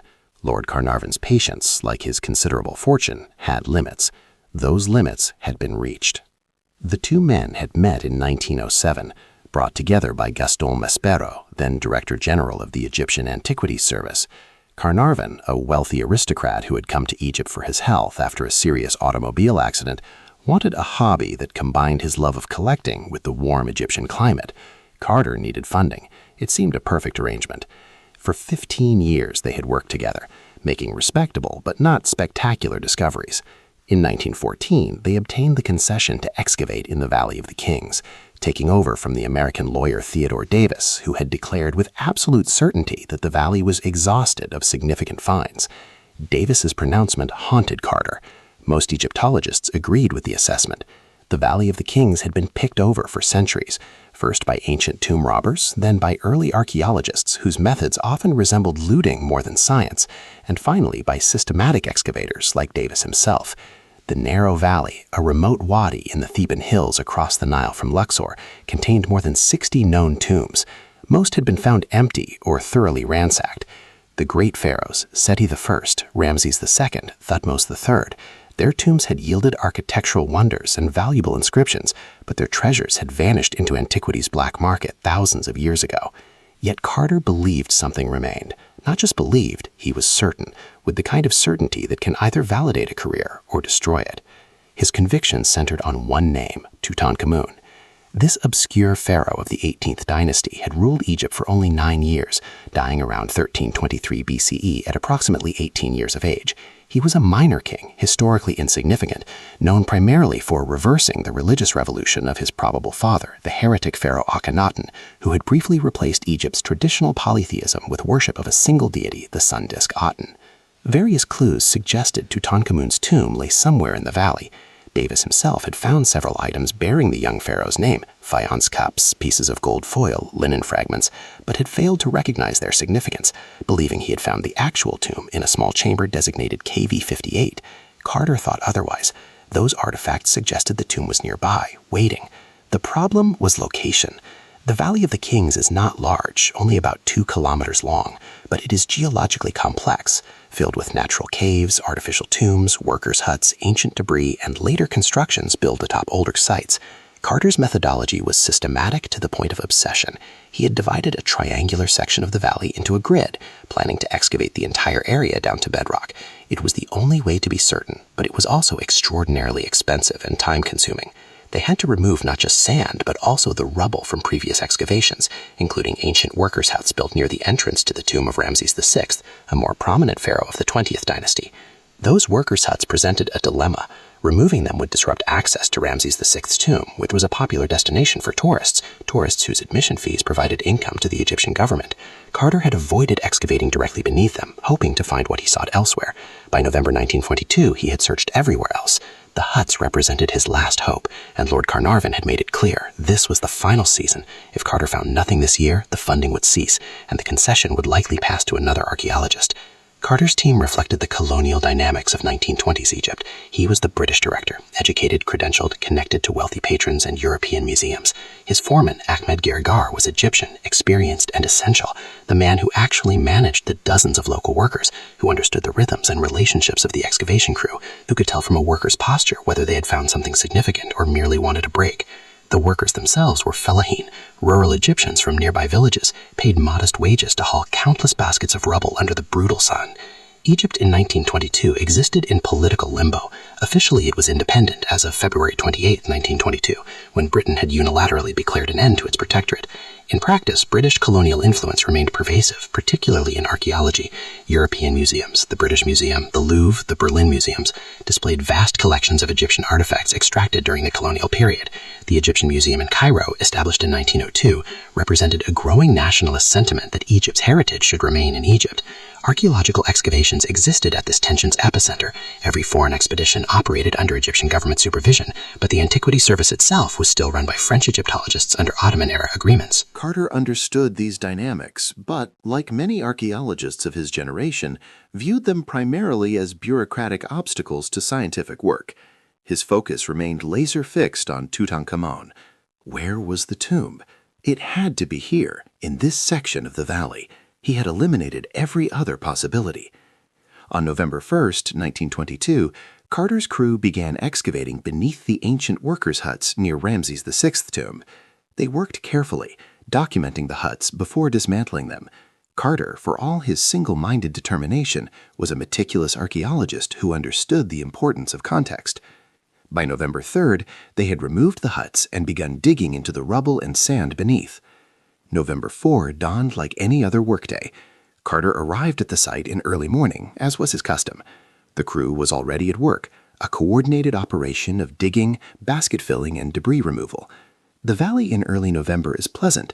The brutal summer heat has subsided and winter rains have not yet begun.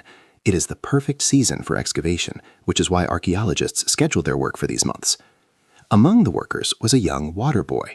The traditional account, repeated in countless books and documentaries, names him Hussein Abd el-Rasul, though some modern historians question whether this name is accurate or a later embellishment.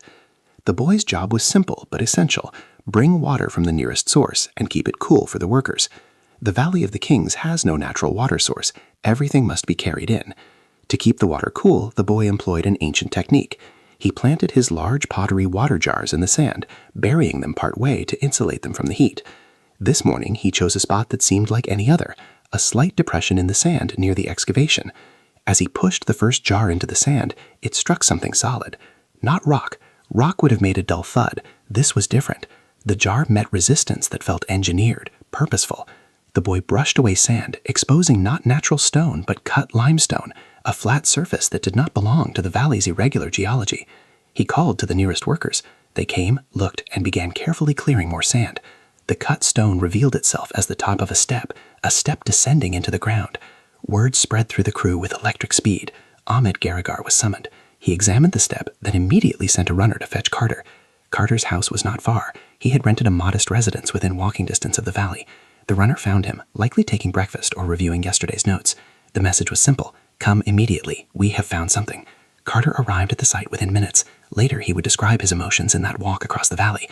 "I almost dared not hope that a long season of search was about to be rewarded. Hope and fear intertwined. Hope that this was finally the discovery he had sought. Fear that it would prove to be another disappointment, another false lead, the final blow to his archaeological career." He reached the spot where workers clustered around a small clearing. They stepped back, allowing him to approach. Carter knelt at the edge of the exposed step. His trained eye immediately recognized what he was seeing. A cut stone step, ancient but deliberate, descending in an angle that suggested an entrance. He gave orders. The excavation's casual routine transformed into controlled intensity. Workers began carefully removing sand and rubble from around the step, working under Carter's direct supervision. Each basket of debris was examined before being carried away. Nothing could be missed, no fragment of evidence overlooked. By the end of that first day, November 4, they had exposed 3 steps. By the morning of November 5th, the stairway had revealed itself as substantial. Clearly not a natural formation or minor installation, but a significant construction. By evening of November 5th, 12 steps descended into the earth, leading to a doorway.